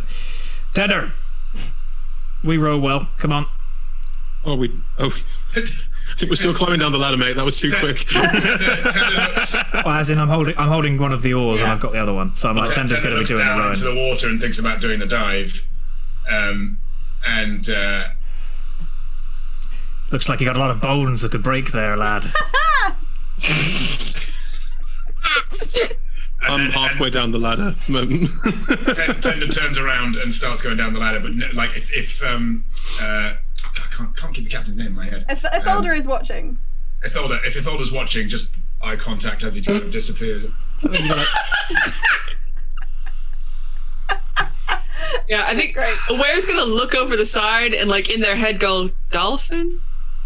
Frog? And then like the showmanship gets cut off with they're not supposed to know I can do that. They're not supposed to know I can do that. And they just like jumps over the side. Okay. And everyone else following down Jimmy and Phoebe. Yeah. And okay, so it's not too there's not a huge current here. You're fine to just kind of wend your way through. There is a main entrance or a main kind of passageway into Aonte. Tom is Polaris kind of guiding the group there. You were saying about not telling lies and such. Like, are you just kind of going for the front entrance, as it were? Yeah, the logic is we've arrived when it's a little quieter. / people are going to be a bit more inebriated because it's later. But Polaris has learned that just particularly with this lot, just making stuff up and creating lies they can be caught in is not a great move. Whereas if they're his crew and he's Polaris and he's well known, he reckons he can try and get in. Okay. So there's basically a break in the outer shipwrecks that you go through that kind of lead into this area. Most of the shipwrecks are kind of close enough that you wouldn't have to row your boat between different ships, and there are a lot of makeshift gangplanks and bridges and rope swings and such like to connect all of the different structures here. There is one area where someone obviously got quite excited and split a long ship sail in two, tying them back so it's kind of like theatrical curtains that open up onto the deck of one of the more hardy shipwrecks. And that is quite near, and you see that's where all of the smaller boats that people have rowed on are dotted around. And there's kind of some very rough wooden steps up to this area. Everywhere else, when you actually look a bit closer, you can see that jagged parts of shipwreck are arranged almost like stakes, so you can't physically row anywhere else. You could swim, but you can't row. So I assume you're heading that way. Aye. Stepping out of the boat and leaving it with all the other little ones, there's a couple of individuals who, again, are just like playing card games, playing dice games and such like with each other near these kind of curtain-like sails.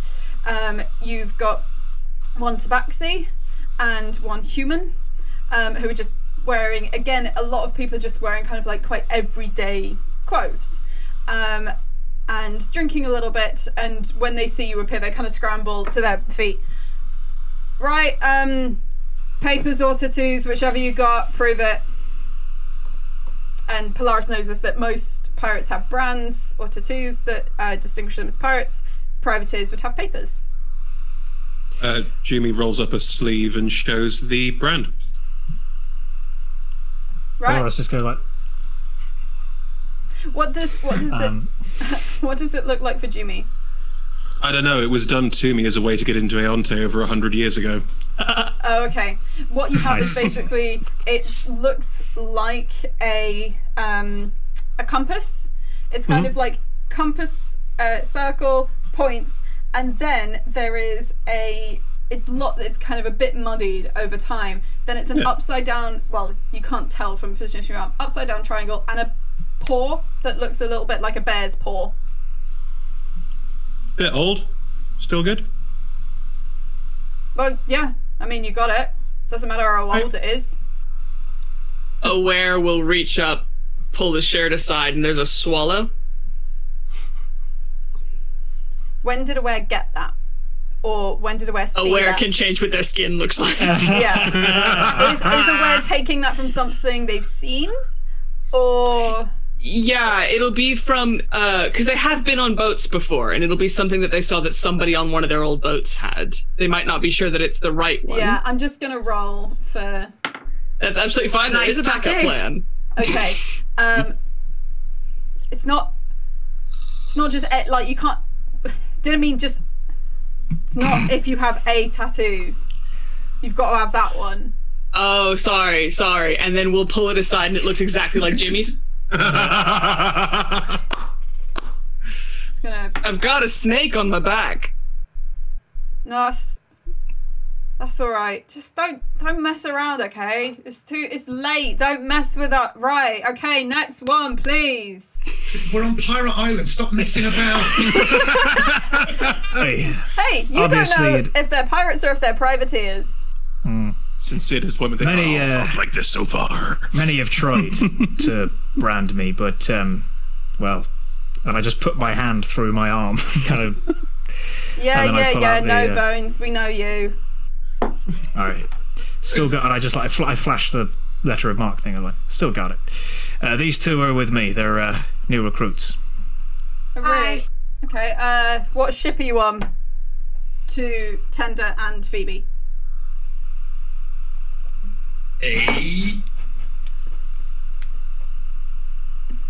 Would I? You just spent 4 hours there.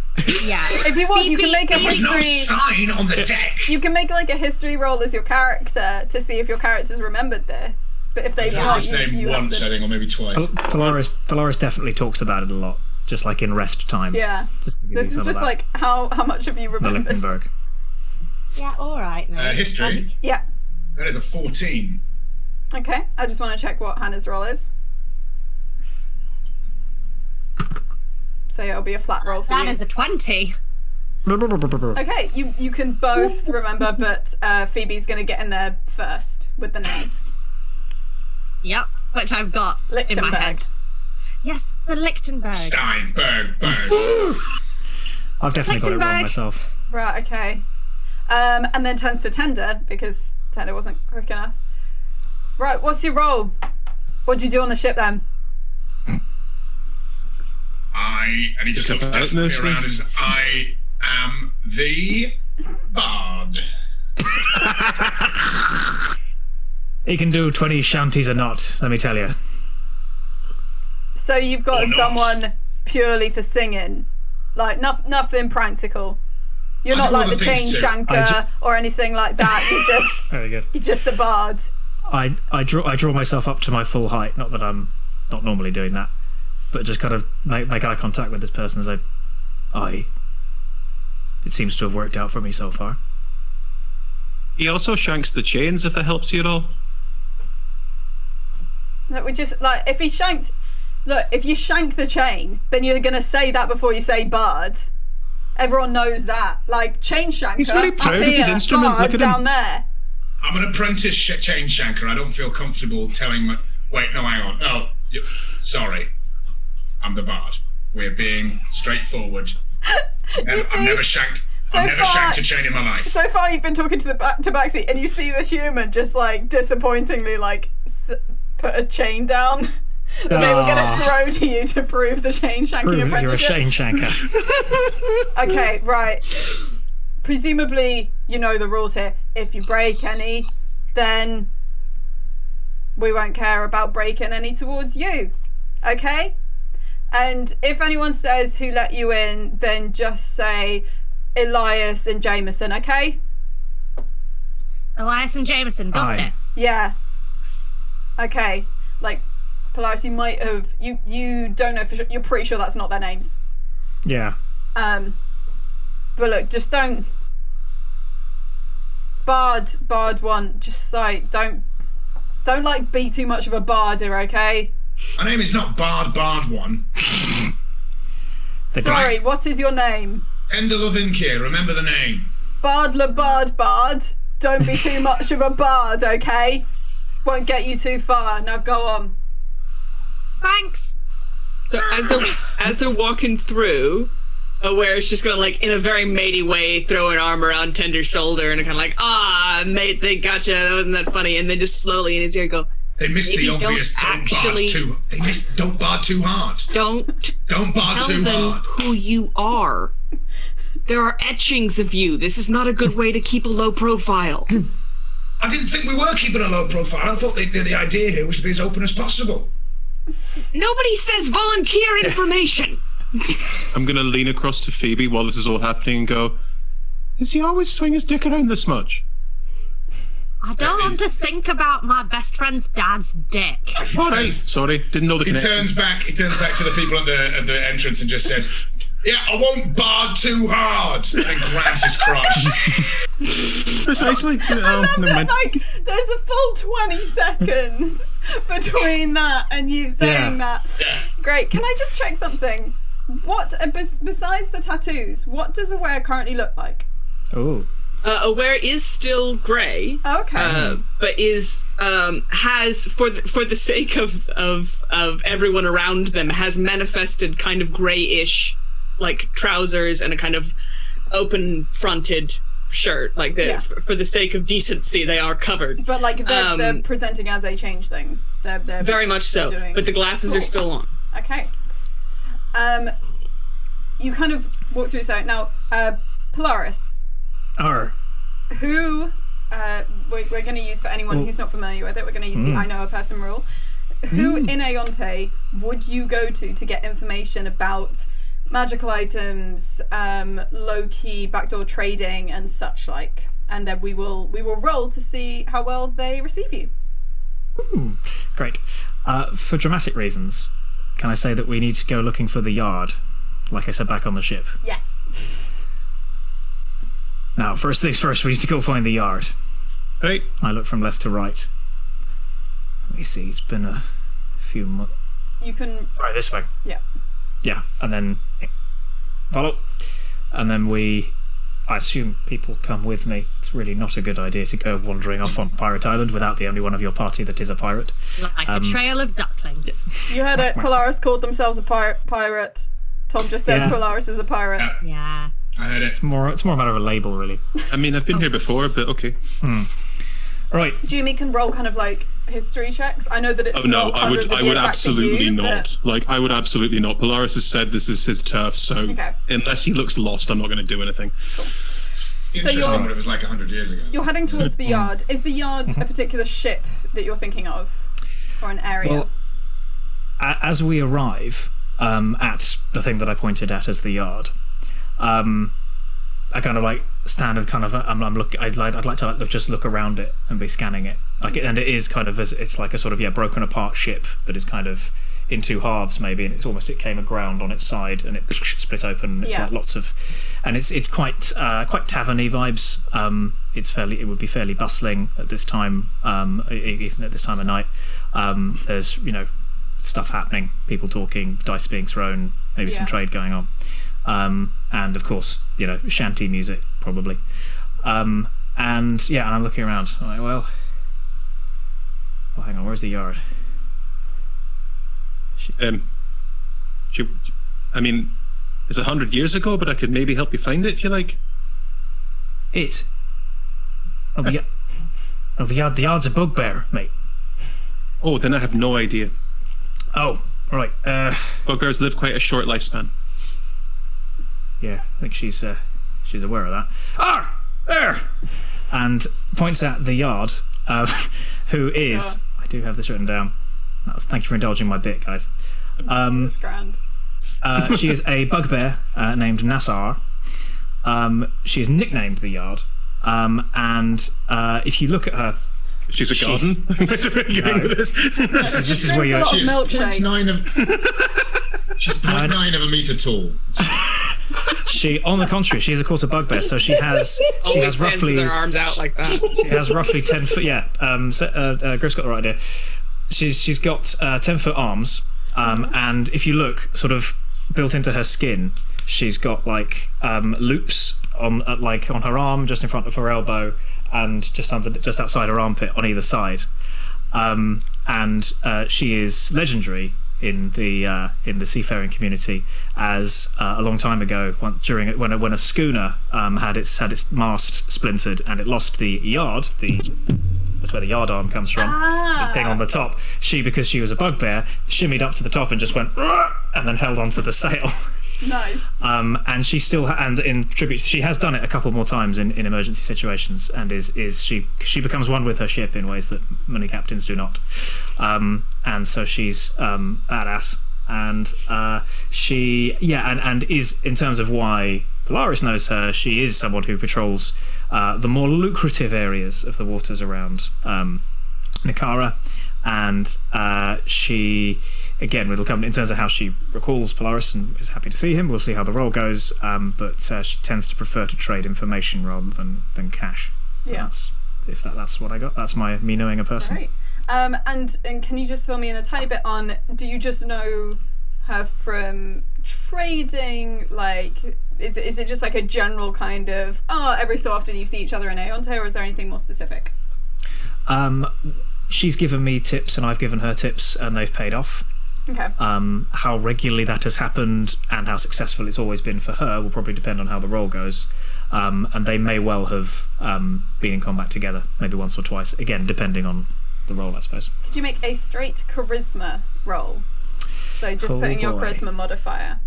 And this will be how well the Yard receives you. Oh, is this an in-game check, ability score, saving throw? Could I apply something to it? Because I have a reaction ability I can apply to people. So this is... Okay. It's up to you. I'm just asking. What I will still want to know the roll beforehand and the roll afterwards, because that will probably tie into like how this ability has that impact. No problem. Okay. If you're okay with that, Tom. Fine. What's the first roll? The roll is a 13. Okay. It's now an 18. Okay. And how does Jimmy... Is this Flash of Genius or something like that? It is indeed Flash of Genius. How does that look when Jimmy does that? I think it's probably in tying in with Jumi's character is probably like a slightly arch eyebrow and just a thinking quite hard about something. It is a genuine reality alteration shift that is just part of what she can do and has very little context of knowing how she can do it. It's just a nope, reality, not like that. I think how that reality gets a stern telling off. Is you're just like walking up to the Yard, right? Yeah, she'd be probably holding court around a table. Yeah, basically, this entire tavern, because it's in a shipwreck, it's all like table. Some of it is just tables made out of crates or barrels. Some of it is this is obviously an old captain's table and such. Like it's all kind of different bits and pieces. And the Yard has one of those captain's tables. It's quite hefty and it's got like a nice kind of finish on the top, even though it's obviously like water damaged and such like. And has about 3 or 4 people at the table with her having a raucous time. And you're walking up. She hasn't noticed you yet, but when you're quite close, Jumi uses Flash of Genius. And it's like there's a kind of just like a slight shift, and there's a lot of ever burning flames in here, which basically won't kind of actually set anything on fire, but still give some light and such, like so the entire place doesn't go down in flames. And there's just like a little flicker of the light, which I think it just catches, maybe it catches on like a weapon of Polaris's, and it's just like clicking that little bit, because it would have been an okay like reception, but it bumps it up to an 18 because that's the first thing that the Yard sees. And it's an immediate kind of like deja vu thing of remembering that moment in combat when you helped her immensely. Griff. Can I roll a perception to see if I catch Jimmy doing this? Sure. Ooh.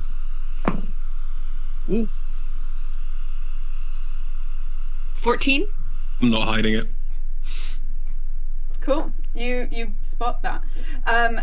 And in response, there's just a huge, like, the Yard's hands, as she stands up, they just slam down on the table with this absolute, like, staggering, thunderous kind of thud as she grips the table, stands up, and goes, "Get in here!" And like goes over to Polaris and just like scoops you in. I'm glad I don't have bones. My God, how long? Doesn't matter how long. Doesn't matter how long. Hey, over here, Trish, and just snaps, and basically like Trish, who is at the bar, starts kind of getting a few pints and such like, and this is your these, I assume these are yours. Aye, they're me landing party. Always very clever wordplay, Mr. Well, right, okay, 1, 2, 3, 4, 6, okay, right, sorry, pals, and just like the other people who are sat around the table, like one of whom is like a very pale, elderly female tiefling, and one of whom is like a kind of young male Asimar, and one of whom is, basically reflections of y'all. Are just kind of like, look, I'm sorry. Like, don't worry, we will come back to that tomorrow morning. First thing tomorrow morning. And tell you what, I'll give you, right. And just like searches in her pockets for a couple of notes. Look. That will keep you going, okay? And I'll see you tomorrow morning. But for now, clear. And sits down at the table. The booze comes in. And just sits, right. Who's the names of this landing party? I like that. Well, fellow managers, why don't you, yeah, come on, I Jimmy, can't hello. do this all myself. Pipe up. Hello, I'm Jimmy. Nice to meet you. Phoebe. Jimmy, Phoebe, lovely. Tender's still kind of smarting from the door incident. He's just like, Tender Levinki. Right, Tender by name, but by nature. Come on. Who could be moody in Aeonte? Yeah, Tender. Come on. lighten up and drink up. You know what you need? And then just gets up, comes behind you, picks you up, big old hug and a swing, and then back down onto your stool, sits back down. Tender, who is still kind of getting used to having a body that was 9 years older than it was. Doesn't You do squeeze you have as hard bones. because is aware that you have bones. Yeah. It's kind of, Oh. that's either fixed something or broken something in my spine. Oh. Well, Pleasure to meet you. likewise. And yourself? Looking at Aware. Oh, my friends call me Curly. Curly. All right. Just a slow turn. So, And then it's just going to be a slow turn to look at him and go, Phoebe is like looks hurt. So, we're what are you doing here? I didn't realise. I thought you'd jumped ship, as it were. Well, you guys will notice that Polaris is like turning up his pirateness a little bit Really in this pushing bit. He's really, he is, and you can't tell how much of it is he actually is more comfortable around here, and how much of it is he needs this to go well. It's a bit of both. Yeah.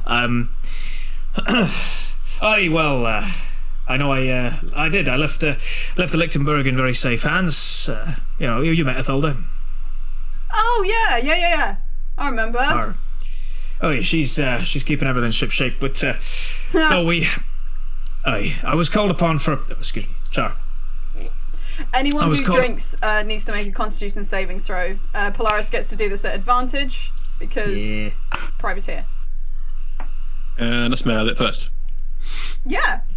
What is it? Just brutally strong alcohol. Non-nat 20. Natural 20. Perfect. 19. Amazing. Don't drink it. Put it back down. Okay. And Wait, one? wait, was that like wait a minute, or was that 1 minute, one? or you've rolled a 1? I rolled a 1, but it had 2, so I'm at 3. It's a Wait, 1. did you roll There's a 1, there's a 1. Still a 1. Probably because of your sheltered life, Phoebe is more drunk than she has ever been. In some How that curves, you'd be presents underage. is up to you.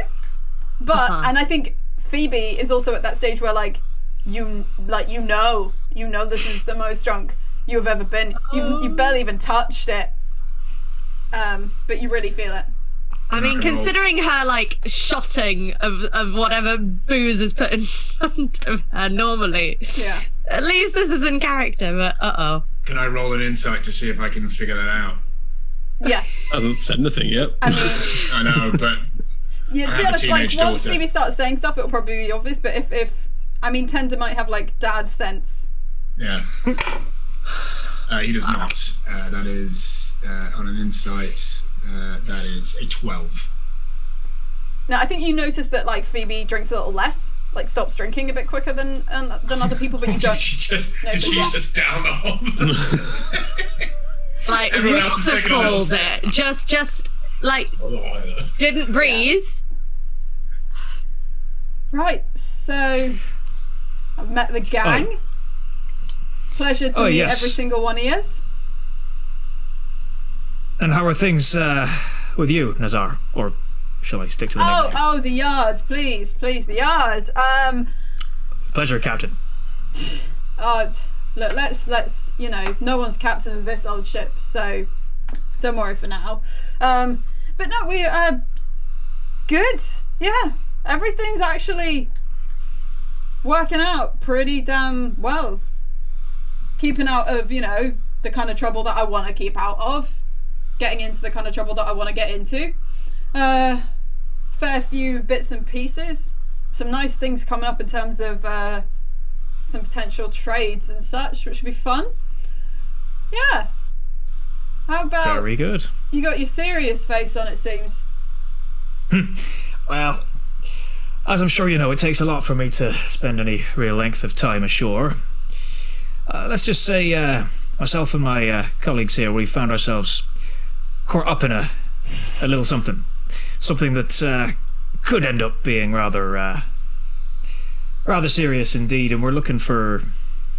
Well, I'll level with you. We need a bit of an injection of the lucrative variety, and I said, who better than to give us a heads up on where we might find something magical, say something not too fussy about what it does, but something that could fetch us a pretty penny.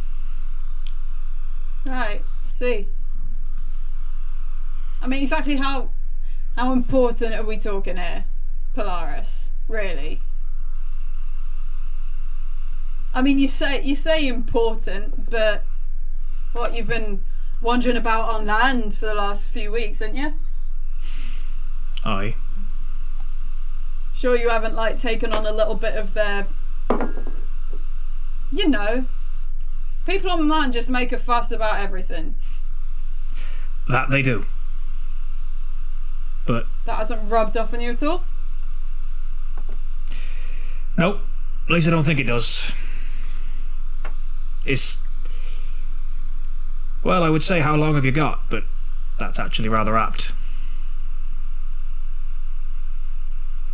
Look, Polaris, my nickname, as you well know, I don't know about the rest of you, I'm called the Yard, right?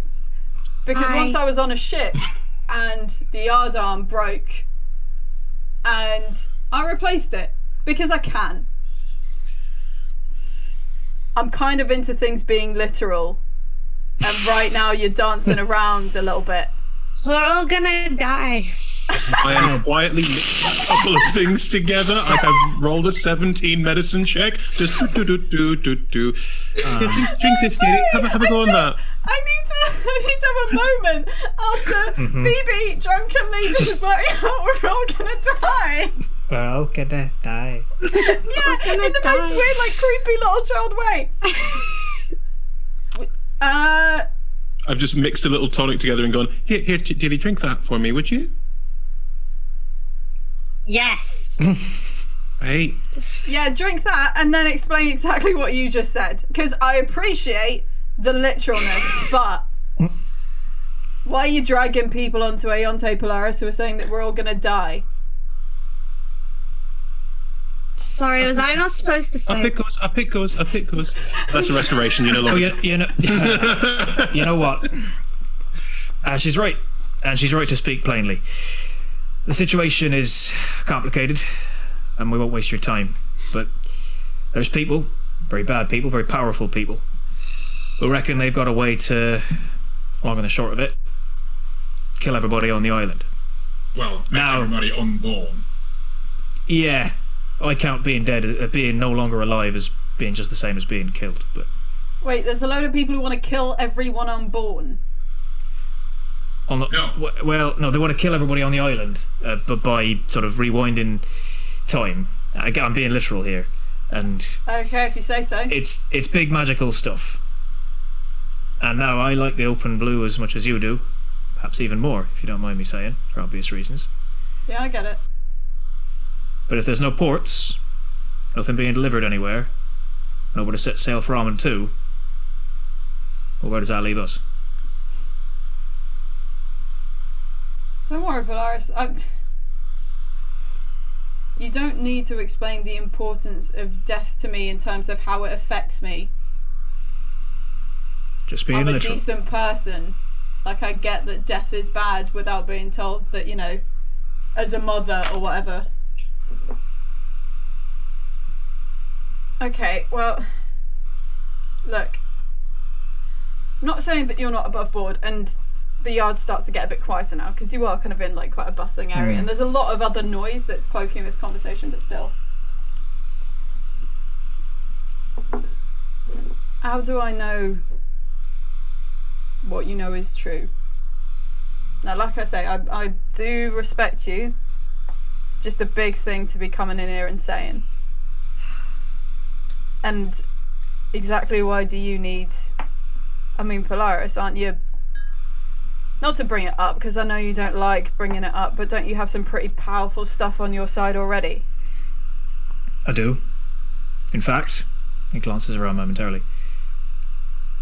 Most of us do. But that isn't going to count for much. Those are the kinds of stakes we're dealing with here. Right. Me at a table with a little group of undergods. I'd have thought. It was probably going to happen to you eventually. Phoebe lifts the glass, realizes what she's doing, puts it right the fuck back down. Don't you worry, I've already finished mine, and the yard just takes it.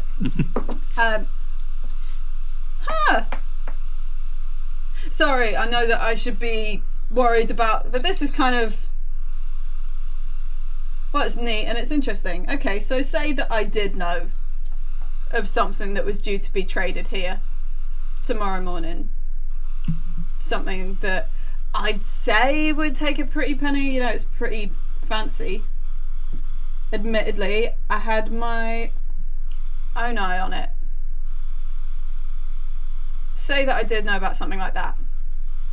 And say, okay, that by facilitating such a thing, by letting you do something, I was... Well, let's say the entire world was about to cave in, and then I came in and just like held it up, you know, kept everything together, made sure that all the right things happened because I facilitated that for you. What would I get? I mean, I know we're friends, but we're still... I mean, I'm a pirate, you're a privateer, but we're still... I wouldn't insult you.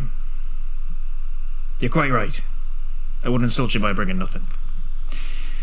Between us, you're right, we've travelled across the land. And I glance around at the table at this juncture, and I'm like, of the various treasures we've come across, and I glance at our newest member at this point, and indeed things that might have been long forgotten somewhere, what do we reckon we can offer our new friend here? Come on, You want to friends. know? What exactly are you in the market for?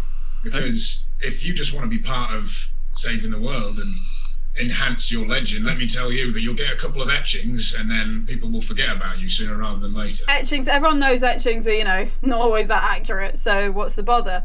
They had £5. Yeah. More like 7, actually. What are you looking for? What do you need?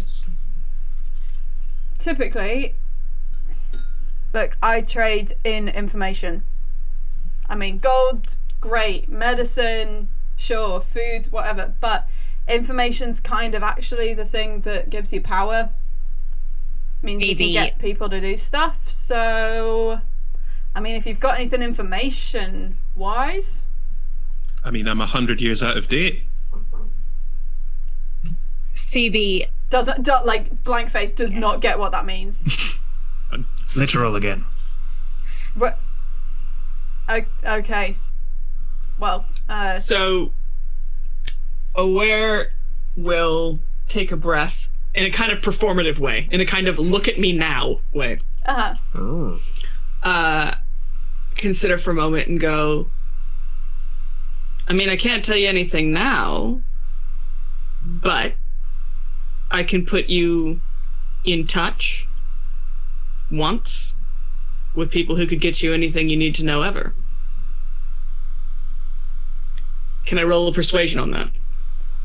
roll persuasion, sure. This will be kind of counted by You Nat 20 for a 28. okay, I was going to give you guidance, but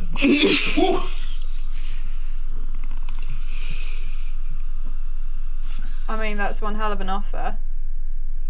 How do I keep you to it? More it'd keep to you. It's a bit of a two-sided coin, this. Once they know you, they don't not know you.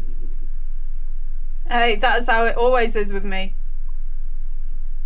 Got nothing to lose. Okay. Aw. Like, yeah, looks at Phoebe, like, you're obviously going to say something, love, so... Yeah. Or, again, can only really do this once for you, and what you do with the information is up to you.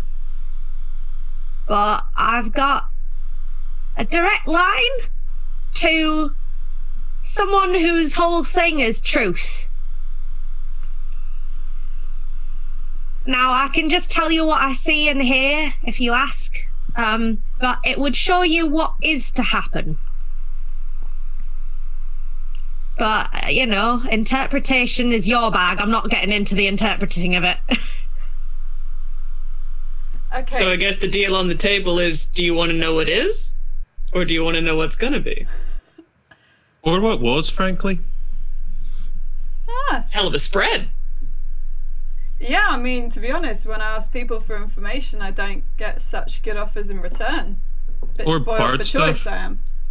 I've never been a time waster. No, I appreciate that, Polaris. Do you want to throw anything for good measure? Looking at Tender. Different. I know we've run the 3 tenses, but just in case. Quite a good joke about barding too hard. Oh, I'm just giving it away. That one's for free. I mean, if you want, if you ever wanted to know how somebody feels about something specific, it's a little more internal than knowledgeable, but if there's, that's all I've got to really put on the table. Or I can sing you a song, although I did promise not to bard too hard. Well, I won't make you break your promise. Yeah. Okay, so on the table we've got knowing what was, knowing what is, knowing what will be, or knowing what someone feels and thinks. Huh. Yeah, you really aren't a time waster. And actually, compared to what I was going to go in for, some of those could be better. Well, okay.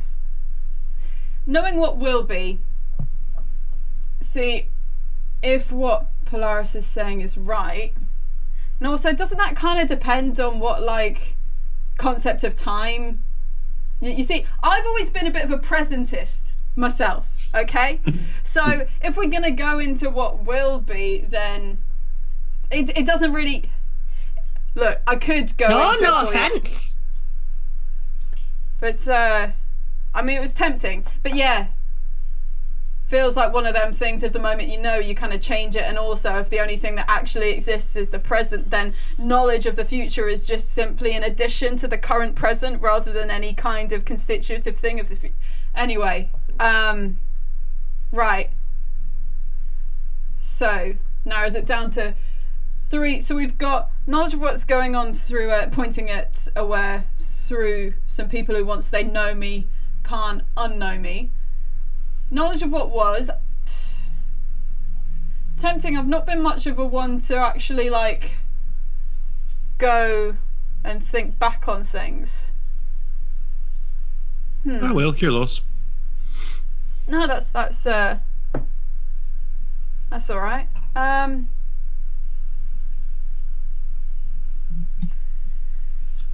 This network of yours. Exactly how far do they stretch? That would be something you could ask. Is that what you want to know? Look, if I'm gonna, I mean, as you can tell, I'm leaning slightly towards you, but I don't want to get screwed over here. You're allowed one question. I can answer one question. If you want me to answer it, that's fine. Or I can give you a person that can ask you any question you want, but I can't start answering things for free. That's not business. Looks over at Tender. I'd like to know what they feel, and look, pointing at aware. I think that's the most useful thing for me here. And like as Chloe, I'm saying that knowing that it's not you get to know all the secrets, it's you get to know feelings. But that's what, I mean, Yeah. depends if that's something you can offer. Tender looks at aware and just. And that's what you get. It's just a nod. Just a solid nod. All right. Just before you really we lock this down, I do have some bangers. Do you really? Jokes You don't or want songs? Some are a combination of the two. Let's say one joke. You know, warm up. There was something, right? So it was more contextual, right? Because we're the project managers, right? Oh my god. Okay. we were on a boat. So convincing. I was looking over the edge, and I was like, "Oh, project man, you gotta be." I was looking at, there was a fish, and I was like, "Oh, talk about efficiency." Because we're the So we doing this, or project managers.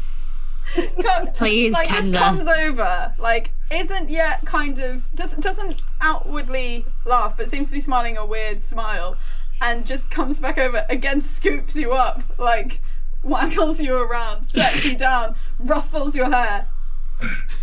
You know what? I like you. You started off a bit moody, but now I like you. So, this an option then? Certainly an option. How about you lay out your side of the deal a little more clearly? Because so far all we know is there's something you had an eye on. Is that all we're getting? No, that seems fair. Have we got your word? Sorry? I just want to make sure we've got your word. I'm assuming word bond. Someone straightforward like you seems like that's the kind of thing that would apply.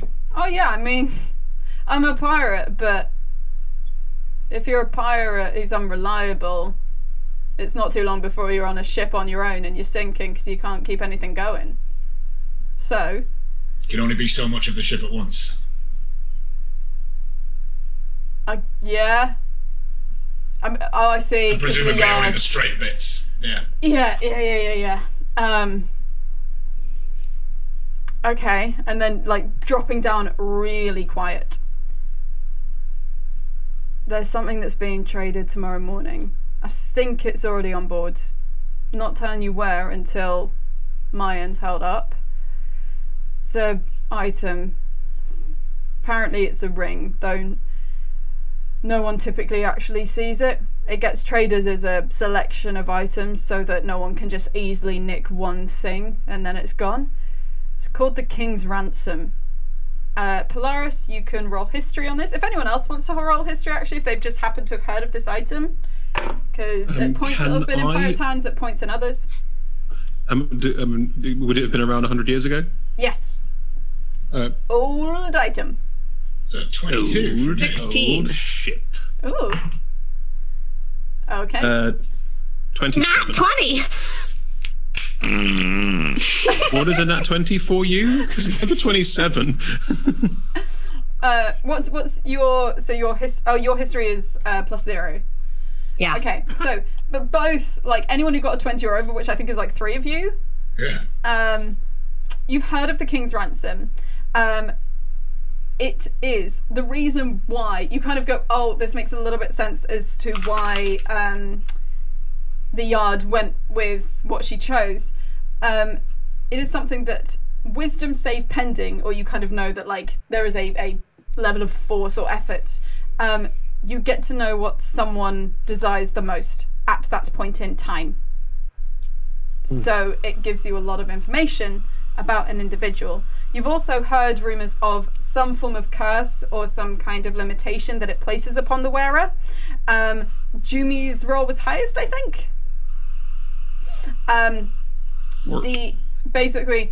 Anyone who is wearing the King's Ransom and using it, when you use it, again, mechanically, you have to roll a d20. If you roll a 1, what that person wants most at that point in time also becomes what you want most. It can shift your own desires, but there is a 1 in 20 chance of that happening when you use it.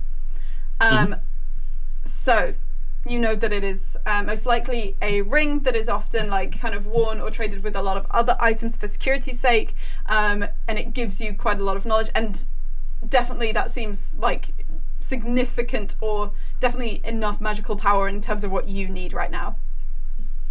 Just give a little nod. If anyone's like, probably look at Polaris and give a little nod, like in case there's a look of like, It's like legit. Phoebe also does a. Look. So you all know, right? Kind of looking around, and then like, is Aware pretending to know, or is Aware just very patently not familiar with it? Aware is poker faced at the moment. Aware is completely focused on the deal. So yeah, that's what I had my eye on. I mean, presumably, talking to Tenet, you can do this without any kind of complications. And yeah, I'm quite intrigued looking at Aware. Well, that's a hefty tip-off for sure. And that's what you're offering, a tip-off. You're not going to help us get it. You're just going to tell us where it is. Well, I mean, I'll tell you where it is, and by doing so, help you get it. Is it something we're going to have to steal, or?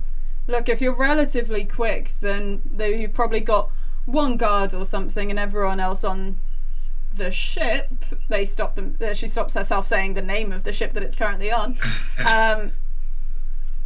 You know, people are sleeping, or at least going to sleep right about now, or are drunk. You wait till the morning, you've got a long line of people waiting to make their own offers on it. I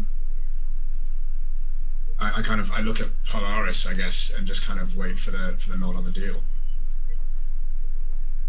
Polaris just glances at the yard again, glances back to you, and just. All right then. Well, just because I don't want to be swindling you, since you're doing us a favor, I'll let you know. If you want anything specific, you're best to say it out loud. If you want any information on specific feelings. Huh. Okay. Otherwise, you might just get bored or something, you know. And I think just to underline that, Aware is going to stifle a yawn. I see. Okay, I would like to know how you feel about everyone at this table. I think that's going to be the most useful information for me. And Tender just says, all right, and has at no point mentioned that this is a two-way street. Yeah, I know. Chloe knows, but obviously the yard doesn't. And the yard is... Tender has specifically not mentioned it's a two-way street, but I think he's done this to Aware before. No, that was Wrath's Aura of Nostalgia. So that wasn't like a communicated thing. But Aware has seen you do this before. Yeah, and you know, because I've done it publicly before, you will know that it's a two-way street. So you're not going to just get surprised by a flood of emotions that aren't yours. Yeah. That's fair. And let me just check, because I don't think I've leveled up this. You'll have like a little bit more control over it. Yeah. So basically, I'm at 7th level, right? Yes. Yep. As a bonus action, I can go beyond surface thoughts, deeper into target's consciousness. It's always reciprocal. It is not possible to share one target's deeper thoughts and another's emotions or surface thoughts. For everyone wondering, this is Tender's undergod powers, so it is a very homebrewed thing called channel empathy. Cool. So I can do, rather than emotions, I can do surface level thoughts. Okay. Yeah, how you feel and think about this lot? Each one. I don't want to be shortchanged on just like one person at the table. All right. Okay, so how does this potion or spell or something? Give me a hand. Wait, there's a hand? Hulking massive hand extended across the Really table. long arm. Really long arm. Yeah, huge arm. And I guess for effect more than anything, because Tender is now going to absolutely potentially put a performance angle on this to make it seem like they're getting a really fucking good deal here, and is going to do a proper predator handshake sort of grip on that and just roll performance if you're going to do that.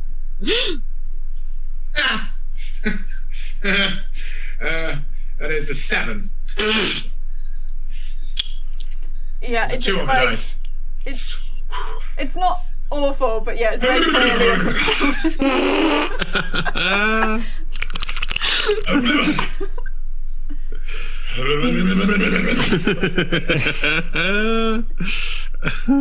Schlubbergods. The yard is just like looking pretty unimpressed at this point.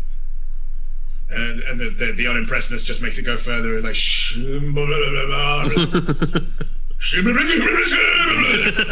rolling her eyes at Polaris. All right, fine. And just grab Aware, and then does just become the conduit. Okay. Griff, what does the yard get? So, from Aware, if we go person by person, about Phoebe, there is a remarkable protectiveness, like a very big sibling kind of feel, and just an edge of fear and an edge of being worried about how they're doing and what's happening with them. For Polaris, there is an immense professional regard. It's just like words to be put into to words. This is a goddamn professional. Mm-hmm. There's great trust. There is a feeling of a kind of kinship born of regret that they've both been hoodwinked, they've both been taken advantage of, and that's not something that happens to them. And like, so there's a really strong empathy for what that must feel like. And there's a huge curiosity about the dwarf. It's like, what's going on there? Then for Tender, there's this, again, there's a professional regard, but it comes in a different way. It's not like a by the book. You are like an efficient tool or an efficient weapon. It's more like there's a you have an access to people that I don't have. It's like a connection to others that I would find professionally very, very useful, but I don't think I have it in the same way, like a kinship or an understanding that I lack. And there's a regard for that, and there's a mild envy of that. There's also a really strong well of affection because of the way that Tender treats Phoebe.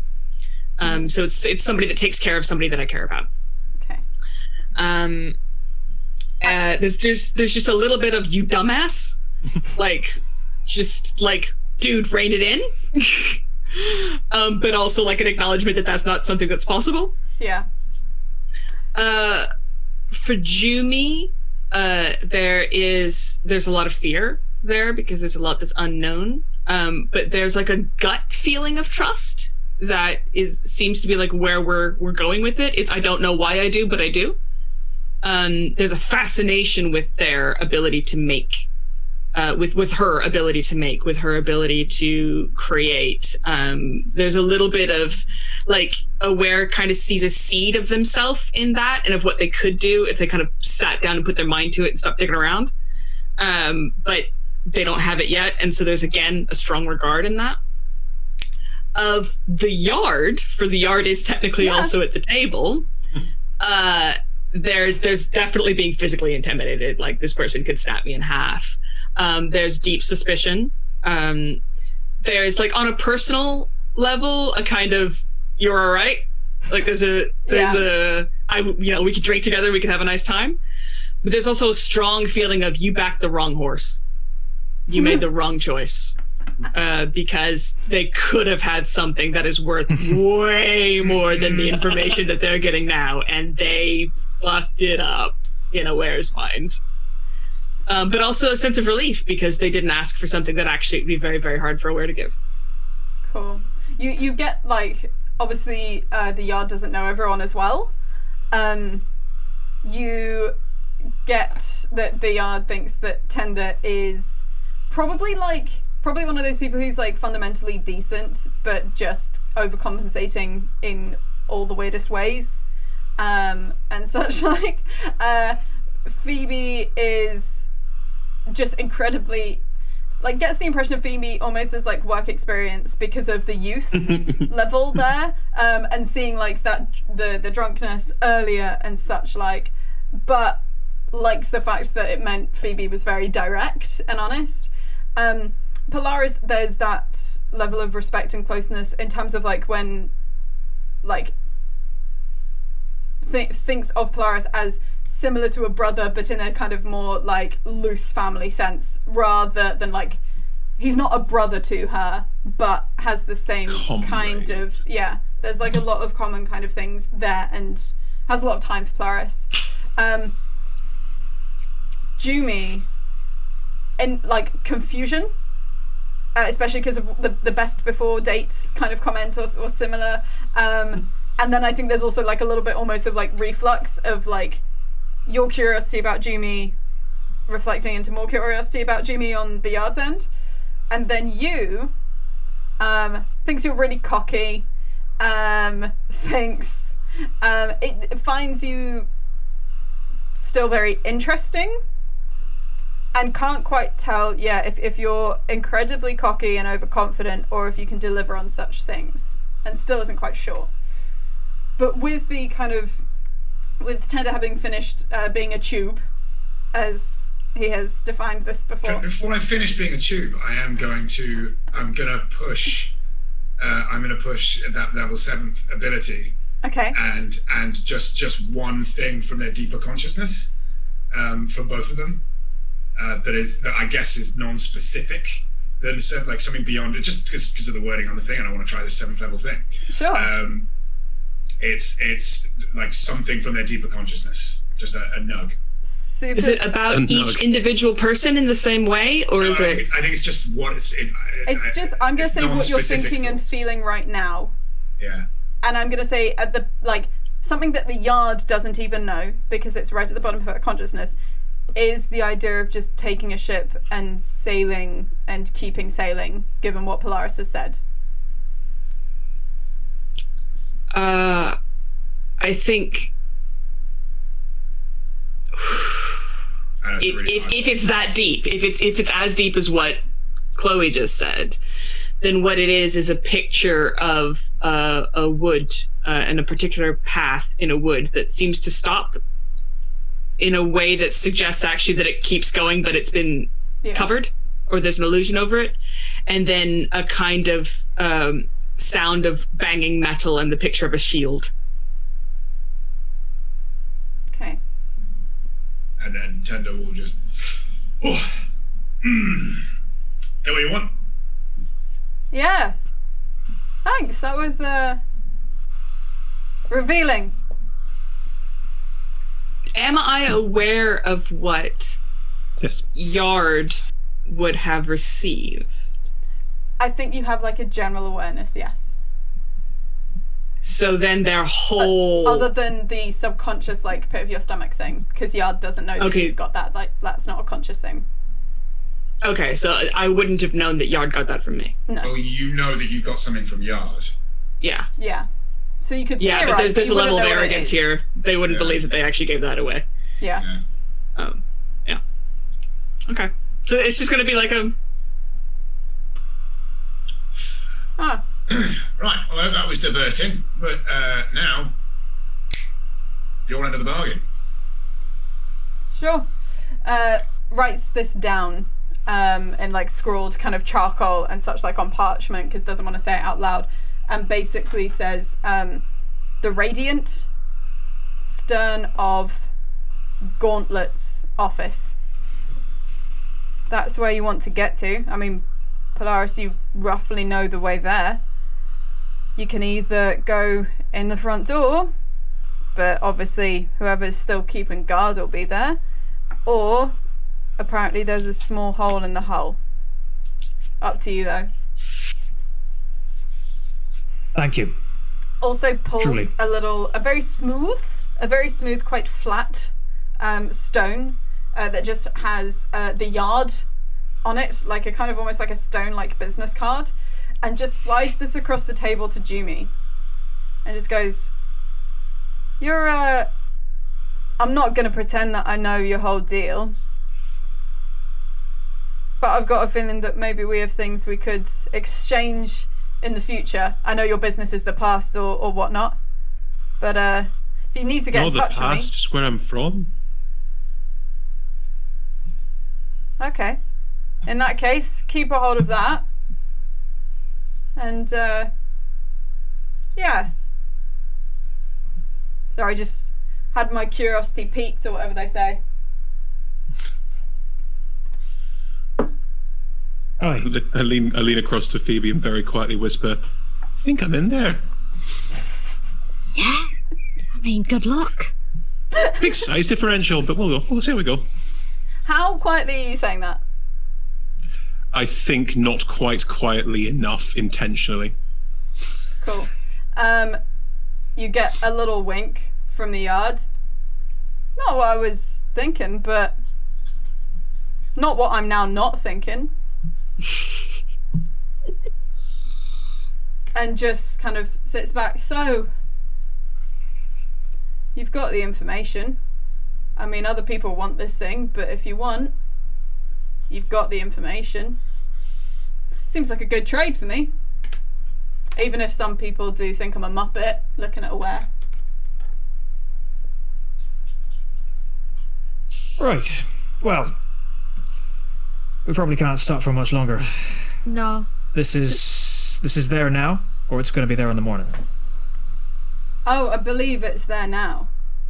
It's just, trading hours. Ain't until morning. Aye.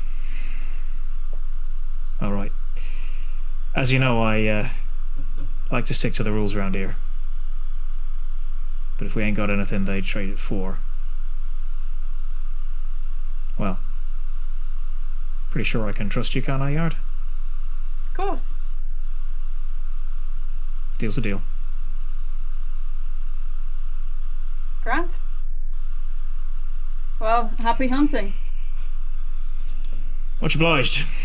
And thanks for the, What was this?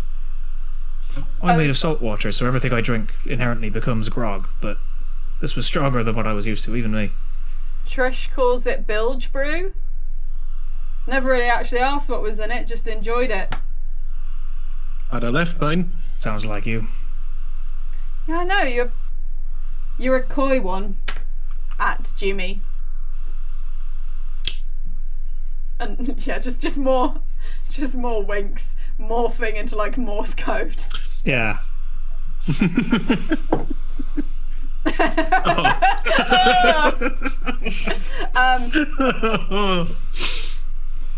Okay, we're probably going to run like a little bit closer to like 5:20 or something, but I will allow you to kind of head over that way. I think, yeah, we... Just as they're leaving, Aware's going to put a hand on the table and reach across and offer a hand to the Yard before they go. I'm going to roll insight, because the Yard doesn't quite get... Or Chloe doesn't get. I mean, I can tell you, you don't have to roll insight. If the Yard rolls a 9 on insight, what is this... In what spirit is that meant in? Oh, this is kind of like... It's playful, it's affectionate, it's friendly, but in a way of like two people who have been competitors. Like, it's like good game. Oh, okay. And in that case, it's like, yeah, big kind of monkey grip handshake and like really solidly, really kind of slightly flinging you about with that. But yeah. There's respect there. Cool. And then nods and leaves. Polaris, I can't swim. Can't you fly? Oh yeah, shit. It's just... Okay. So, have we got a plan? Are we gonna just go in, ask? Try and lift something from Pirate Island. I mean, I've got ways. Yeah, it is, like I say, one of the rules, but... You know, if you needed a way to get inside without anybody knowing you were inside. Go on. Well, I think they're saying they could go inside. Yeah, that was the intimation, yeah. Oh. Could you be something that goes in water and also out of water and could steal things? So, but would you have to have arms, prehensile, like opposable thumbs? I thought maybe I could get in and then tell you what's there, and then we could go with a further plan once we have reconnaissance. Go in as a big crab. Jimmy will Big crab. gesture. Snip. Go in as a big crab. Go in as a big crab. Jimmy will gesture to her homunculus, which is just part of the alchemical equipment. This one can fly, not exactly go invisible, but I can make him very small and very unobtrusive. Used it before. Are they in a place where they can be observed? Yep, I was just assuming that kind of like the Yard had started inviting people back to the table and such, like, and you're kind of hovering in this tavern. Okay. Like you can kind of like move to some outside spaces. They're a little bit quieter and such, like, we'll so move you're down kind of the just on beach. the top deck of a ship. If there's a corner we can get to where we're not going to be observed comfortably. Shuffle and have like a little bit more privacy. You're now like, it's open air, kind of bright moon coming down. It's very late at night. Aware will hand the bag of holding off to Phoebe, and then go become a rat, and then the rat will kind of shrug and then become a spider, and the spider will kind of shrug, and then I think we'll try weasel and then decide that weasel doesn't work and stop. Telling you, crab. And then go into a crab, and the crab will kind of gesture. Does this really work? like a big crab, like a larger crab. And then back to aware. Terrifying spider Chris, crab. I have a question about Jimmy's homunculus. Is the homunculus like sentient? Is it like responding and able to see the things around? Yes, it is effectively like a familiar, like an enhanced familiar. Cool. If you want to say anything, like, I'm happy for you to kind of take over the role playing of that, or I can do the role playing of that. It depends. I'm very happy to play my moving alchemical equipment. Yeah, sure. Cool. I just wanted to double check like the level of agency the homunculus had. Okay, so I think people would notice a crab. I'm just saying, rat probably makes more sense on a ship. Spider, most people wouldn't see. If we want to go with homunculus, that's fine because they've got hands. Then, sort of. I mean, why not two? If we both go in, and I'm not going in, but if my friend goes in and you go in at the same time, we could help each other out. I can also cast spells through them. that sounds handy. I mean, what I do is I pour potions into one and it comes out the other. It's quite clever. What he's saying is we could get in and out of there without implicating us at all. Aye? Just a rat and a bunch of equipment. Well, it's like one little like bottle with a long spout. A rat and a spout bottle. That's great, and that way we're not ruining Polaris's professional reputation. I mean, there's the slight chance that I could get killed, but other than that. Well, if you were a big spider crab, you'd have armor. Just saying they'd notice a big crab. Okay. Also, if you get hurt, then one of the main things I tend to do with this little person is to heal people with it. Now that would be very handy. What are you going to do? What do you think, P-Dog? Might be the worst nickname we've ever given Polaris. Horrible, You think P-Dog. P-Dog. He looks sideways. No, do you think? just trying that one out. Opo? Kind of a bit like Sea Dog, you know, but That works a lot better on a number of levels. Hey, it's not a dog pissing. Right. I think we give it a go. The small things going in, and then, ideally, they'll remember what the yard said. It's being traded as part of lots of other things, so it ain't going to be a matter of finding some big glowing ring that'll be easy to spot. Yeah, but you know what it looks like, right? And gestures to Jimmy. I do, but also my friend can identify things. a useful I want a little friend trinket. like that. Very handy. Hell yeah, this class is amazing. Sorry, I don't know. Alright. Then alright, over to you two. Those of us who can't be going in, I suggest we take up watch positions. Again, try to hide in plain sight. If someone sees you skulking around, they'll assume, well, you're doing probably something like what we're doing. Well, why don't people- you pretend you're teaching us about, well, not pretend, actually teach us something about ships? Or Cards. seeing as we're cards, seeing as Shanking we're... chains. Sure. So, in terms of location, basically, the Radiant is a kind of pirate-led ship in Aeonte. You basically can walk towards it without all of you having to go on it by going through various kind of like rope and wooden bridges slung between different ships, and then kind of going to the end of a ship and then just jumping onto the tip of the next ship and such. Like, it's a little bit wobbly, it's a little bit wonky, but you can kind of make your way because Polaris knows which ship is which. And those of you who want to take up kind of lookouts, you can on like a neighboring ship or so. You'll be minimum 45 feet away if you don't go onto the Radiant yourselves. And there's a couple of different ways onto the Radiant. Again, the Radiant is kind of like half of the original ship, and there's kind of a lot of like, at one end it would be entirely open if it weren't for loads of detritus that's kind of crushed in, so there's some holes there that you can get in, or there is like a very formal walkway with an actual entrance door. So are most of you keeping watch at a distance? Okay. You can see from here kind of a few windows with lights and such, like it's a bit hard in the darkness with the adjustment of the bright light inside to see what's in there. Those of you who are going onto the Radiant, where are you going? Are you going through the front door or essentially sneaking through a kind of back entrance? There's a hole in the hull, then hole in the hull. I mean, it's up to you, but... any ship that's that dock is going to be tied on. Like, you're going to have ropes leading to, which is how rats get on ships. It's a shipwreck. All of these are wrecked ships that have been kind of made livable in. Just rats roughly. Can swim, though, to be fair. Yeah. Yeah, so I think a hole in the hull is probably, I mean, if you're talking about wood in water, then swim to wood, climb wood, have small claws. Good for climbing. I'm genuinely made to do this. Yeah. How is the little homunculus doing that? It has a fly speed of 30 feet. Perfect. It basically, out of the front of the spout, it blows a bubble which surrounds it. It just then starts floating off into the air.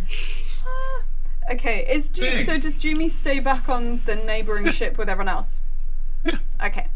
So, with this like bobbing homunculus and this swimming rat, very stealthy. Yes. There's at least one person. Can you roll stealth rolls for those two? Sure. Yeah. Yes. Pretty sure that's pretty good. 17. What do you got? 17. Okay. 23. Okay. You just pass. And Wow. make your way into the hull. Now, this hole in the hull actually goes direct into what is quite a well kitted out bedroom. That is basically like a captain's quarters that has been adapted. You can see a tabaxi sleeping on a bed, which is kind of a 4-poster bed, but you can also tell that it's just bits of flotsam and jetsam that have been propped up to kind of create the shape of a 4-poster bed. You can see an individual who is stood in an open doorway, which is the one doorway in here. Again, that is a kind of dragonborn with very red scales who has not yet seen you. However, the biggest thing and there's kind of little stashes of bits and pieces, sideboards and such like around. And I swear that I wrote this in my notes before any chats. There is a huge giant crab. Because if you're gonna be a pirate captain, why not have a huge giant crab as a pet to guard you when you sleep? Could have been friend crabs. Ding, ding, ding, ding, ding. You get into that space. Those outside, you will be able to hear things. Seeing things will be much more difficult. What would you like to do? The crab is awake, but it's not currently very alert. But you would have to move around it or past it in some way to get to the individual on the bed, who seems like your best bet. It does make sense that something as valuable as this, someone's not taking it off while they sleep. There's not like a sort of treasure chest or anything. There's a few kind of battered chests and such which you can investigate, but they're also nearer the head end of the bed. I think then seeing the crab and seeing the number of people that are in the room, it's immediately going to become a spider. Okay. It's just less obtrusive than a rat. Oh. Just because that's going to involve movement. Even if it's just the kind of shift of one thing into the other. Do you want to roll to try and do it stealthily? Like hiding behind an object or something when you do it? Yes. Yes, I do. Do you beat a 17? My nat 1 plus 3 does not beat a 17. I will give the homunculus will give the spider advantage. My 7 does not beat a 17. I will say, because this is something I discussed with you before, and traditionally advantage and such like would not stack, but you are in a heavily populated pirate and privateer cove. Even the tattoo that pirates have to have incorporates the triangle and the owlbear print of your deity, who has a slightly stronger force here and is more interested in the changes that are happening in you currently. So you can have one more roll on this to see if you can go undetected. Come on, mate. This is going to hurt more than it. Nat 20 for a 23! Being descended from gods has its perks. There is an owlbear god. Basically, all that happens is physically, you know that it's impossible. It's kind of like a Mary Poppins style thing. Just like you see one of the slightly weird treasure chests, like just hop up a little bit, and there's like an owlbear's face in there, as if they're going like, oh, what's happening in here? The top of the lid, it knocks something off of the lid. That rolls along the floor. That hits a book that was in a corner. That then kind of that just tips one of the floorboards that's in the room, and that just kind of gives a little bump up the backside of the giant crab, and the giant crab briefly looks back to see what's there and misses the fact that you change. Because of your god. But that is the one that you will get from your god, just like randomly going, oh, what's happening in here?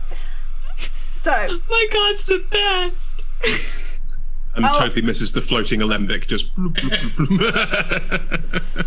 yeah, the homunculus is like still there and trying soups hard. Right, you've managed to change into a spider. We still have the homunculus. What would you like to do?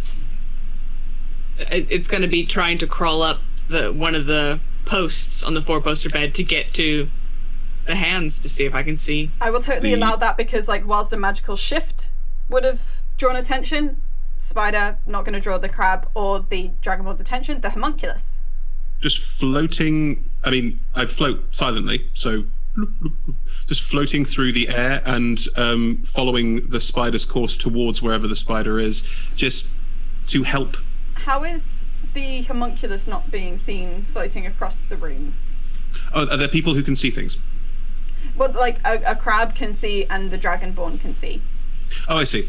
In which case, then sticking to shadows could do another stealth roll. Yeah, sure. I guess casting a spell through it would probably be visible. It's so. night, and so you can roll stealth with advantage. Actually, sorry, I've been a little bit unkind because of the level of darkness. That is a 24. Right. Hovering or climbing at the edge of this post, you can see that this tabaxi has a ring on basically every finger of their hands. Okay. Can you see through your homunculus? No. Okay. Because Jumi would be able to kind of go, oh, it's at least one of those 3, because those are the 3 that are same as the design that I know about with my 27 on this. With the like sat with everyone else, just have a brief sort of, and just start grinding up a pearl into a bowl. What was it called? A mortar and pestle into a pestle, and I sort of take that out, mix it around with something that looks a bit like owl dung, but you're not sure, and take it into a bottle and just pour it in. And it's like a magic trick, as in it doesn't appear inside the bottle that I'm holding, and then inside the alembic, and the alembic casts Identify on the first ring. Nice. It is on the middle finger of the right hand. It's a Memento Mori style ring with a skull impression on it. In which case the alembic it doesn't have a face, so it will just sort of lean over towards the one that it is, just sort of like. So it's now just hovering above the hand, right? Yeah, just pointing with its spout at the one that it is. In which case what the spider will do is crawl to the top. We'll see that, and we'll like one of the little legs will just come up and go, and then crawl to the top of the 4-poster so that it's actually on top of where the canopy would be, and change back into the rat. It will then crawl down to the four-poster Yep. You had cover for changing into the rat. Yep. where it would need to be on the side of the bed that the hand is. Yep. And then try to approach the hand. I will, and the alembic will assist with whatever skill roll is coming up. So together, are you trying to pull this ring off whilst this person is asleep? Yeah. If we're accepting that I can get to the hand without a skill roll, yes.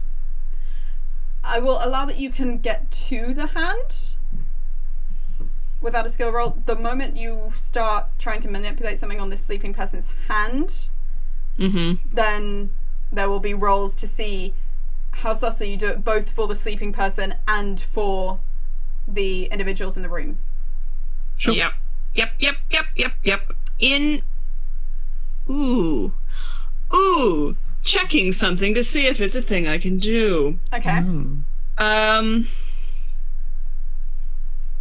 Is the whilst like Griff's checking the homunculus, is there anything in particular you want to be doing in terms of how the homunculus is helping draw that off, or is it just a kind of mundane physical action? There's no, I mean, it's only touch spells and I don't have a huge number of them. So it is more of a, it has little legs, like it has a little tripod legs that are slightly articulated, but it doesn't have arms. I think what it's probably going to end up helping doing is sort of applying pressure and pulling and that sort of thing. So a little spider can't pull very effectively, but this is quite a, still tiny, but it can sort of also pull. So it's assisting that. I think Aware is very much going to have the same idea that I don't have dexterity in any of my forms right now, and this is a problem. And so is going to, before touching the hand, stop. I do. And wiggle back and go back up to the top of the canopy. And then is going to peer over, and we're going to try to mage hand this off. Oh. Okay. So a mage hand, you're hiding in the canopy, but a mage hand and a homunculus are together going to try and slip this off. Yep. Okay. Let's start with sleight of hand rolls. Sure. But then and I'm just we'll deal with the huge giant crab and the dragonborn. Sure. Yeah, I'm just checking. Do I have an advantage on a sleight of hand roll because I am a level 7 rogue? Are you an arcane trickster? I am an arcane trickster. Yes. No. No. I'm not aware of advantage specifically. Mage hand légèrement. It is a thing that arcane tricksters are very good at. I'll have a look. Thank you. Those of you who are on the outside, you can't, not enough is happening to know what's happening in there. It can, my homunculus can communicate with me, so I can be describing what's going on. Okay. Cool. Jimmy is able to relay during the kind of faux chain shanking lesson. So they're inside, rings on the finger, it's a mage hand, basically. I do have Leisure Amond. But it is, that doesn't mean that I have advantage. What it means is that the hand is invisible and can be used to retrieve objects. Perfect. Oh, invisible. Okay. In that case, it'll still be a sleight of hand check. Not but because of the sheer feeling. Oh my god, Tom's face. because of the taking something off of someone's hand. And not waking them up in the process or such. So I need sleight of hand from Is it from one of us with advantage? If you want to do it that way, that seems fair. Griff, what's the mod? What's your mod? Because mine's +2, I am unfortunately, just not very high. checking. I've got a proficiency on that, don't I? Yes, I do. So what is your modifier? If you didn't. My proficiency mod is 3. So it makes sense. If Griff, if you want to roll with advantage. Yar. Yeah.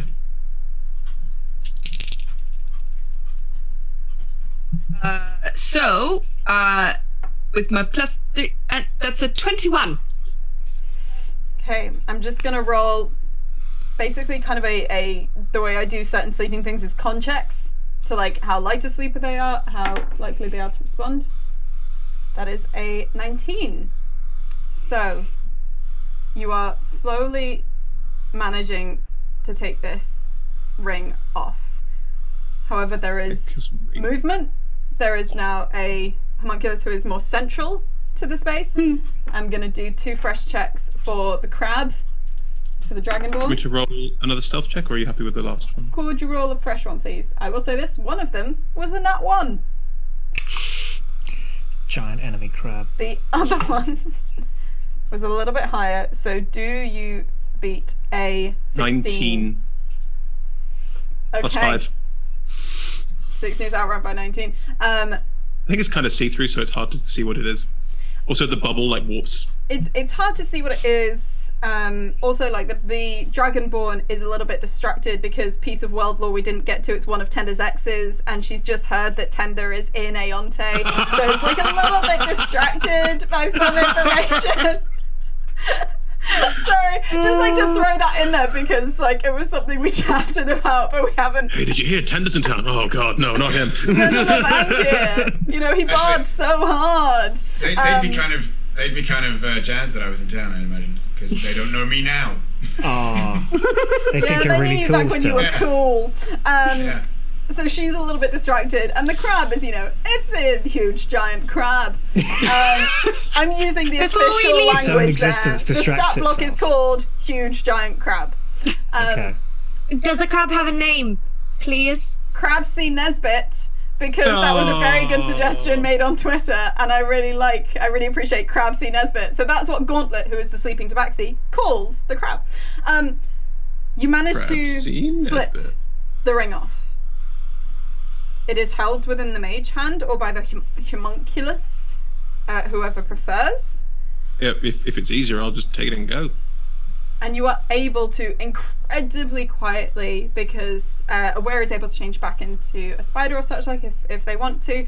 You kind of crawl out. Everyone is having bits and pieces relayed by Jumi, and it is the most well executed plan to date that you'll have carried out. As you slip off the king's ransom, presumably just carrying it. If any of you ever put it on, then there will be things we have to deal with. If anyone puts it on, Jimmy's going to be there going, don't put that on. Like, it'll just Yeah. be that quick. It'll be, no, it's bad. You manage to get back to the ship where the others are waiting with the king's ransom, and you all hear something odd in the back of your ear, and it sounds like wings. And that is where we are going to stop today's episode of Undergods. Thank you. We're going to run like a couple minutes over just because we're going to do like kind of cool downs. Ellie, who has been moderating everything, thank you, Ellie, for doing that. And a shout out to Flintlocks and Fireballs, who Ellie is a part of and is wonderful. So Ellie's going to send me the details of people in chat. And after everyone's done some little plugs, we will do the giveaway of this super cool dice bag.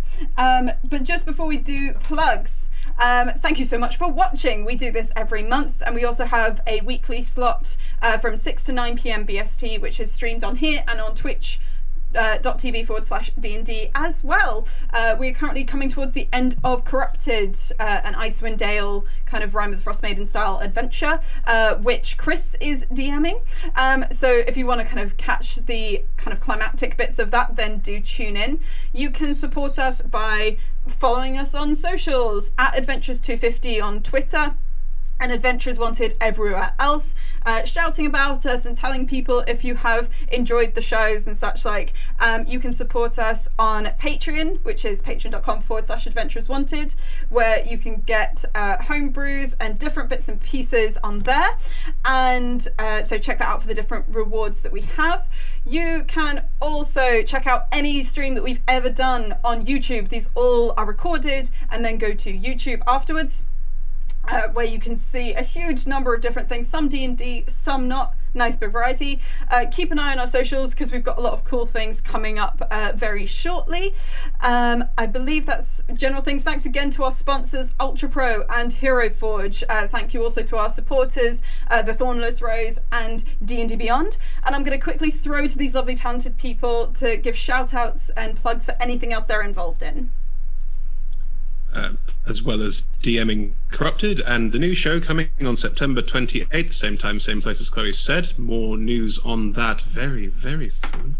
I am also working with a company called LFM, the LFM Network, and they will be streaming a Dark Sun campaign from I believe it's in October. They're still working that one out. We started recording, but it's going to be streamed from October, and that is again more D&D, but D&D old school with updated to 5th edition. Big intrigue, big politics, big battles on a sea made entirely of sand. So come and join for that. I'm not quite sure at the times, but if you check out my Twitter, it's at Chris Hislop, or check out at LFM_network. You'll find more there as well.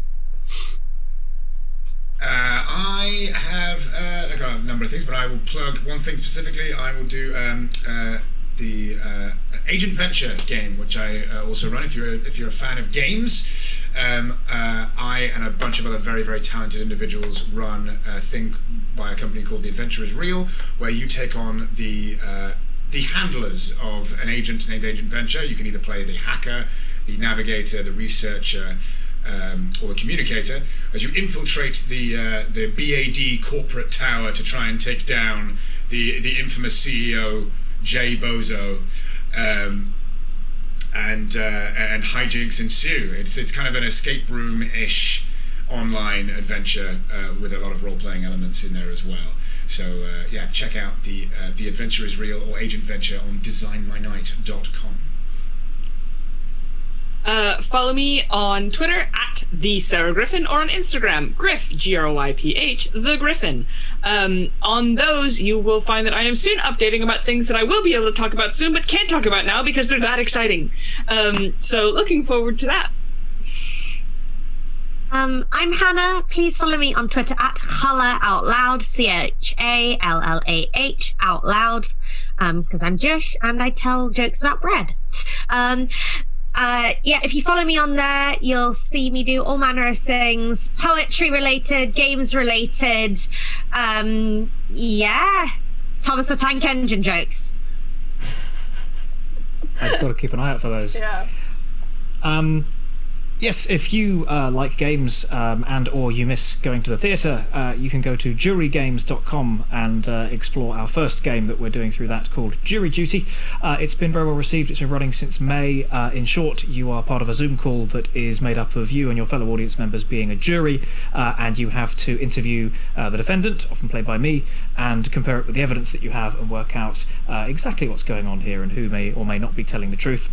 It's been really well received. We just had a lovely write-up in the New York Times, of all things, which has exploded us somewhat in the States, which means we are now doing more shows in US time zones. If you are watching at in a proposed part of the world that means getting up in British time is not great for you, please do get in touch. We can make arrangements for that now. So that's at jurygames.com. You can find all the information about Jury Duty. Cool. I'm going to very quickly plug rollflipdraw.itch.io, which is where I make and publish tabletop role-playing games. Like a lot of zero prep stuff, and very soon, as soon as I can, I will be publishing a game which is about trying to steal a time travel machine with the help of your future selves. So with that, I've rolled for it, and keep an eye out in your whispers, your Twitch whispers, because this is how we get in touch with you. But provided you've got a UK address, Zara_Impala, we will be sending you this beautiful bag. Thank you so much for watching. I think the only thing left to say is, like, have a lovely rest of your Tuesday. Do join us next month for the next Undergods. It will unfortunately not be on the first Tuesday of the month, and we will give updates very soon as to the date, but we are reaching the kind of super cool end game of what's going to happen with this world. So thank you so much for joining us, and we will see you soon. Bye.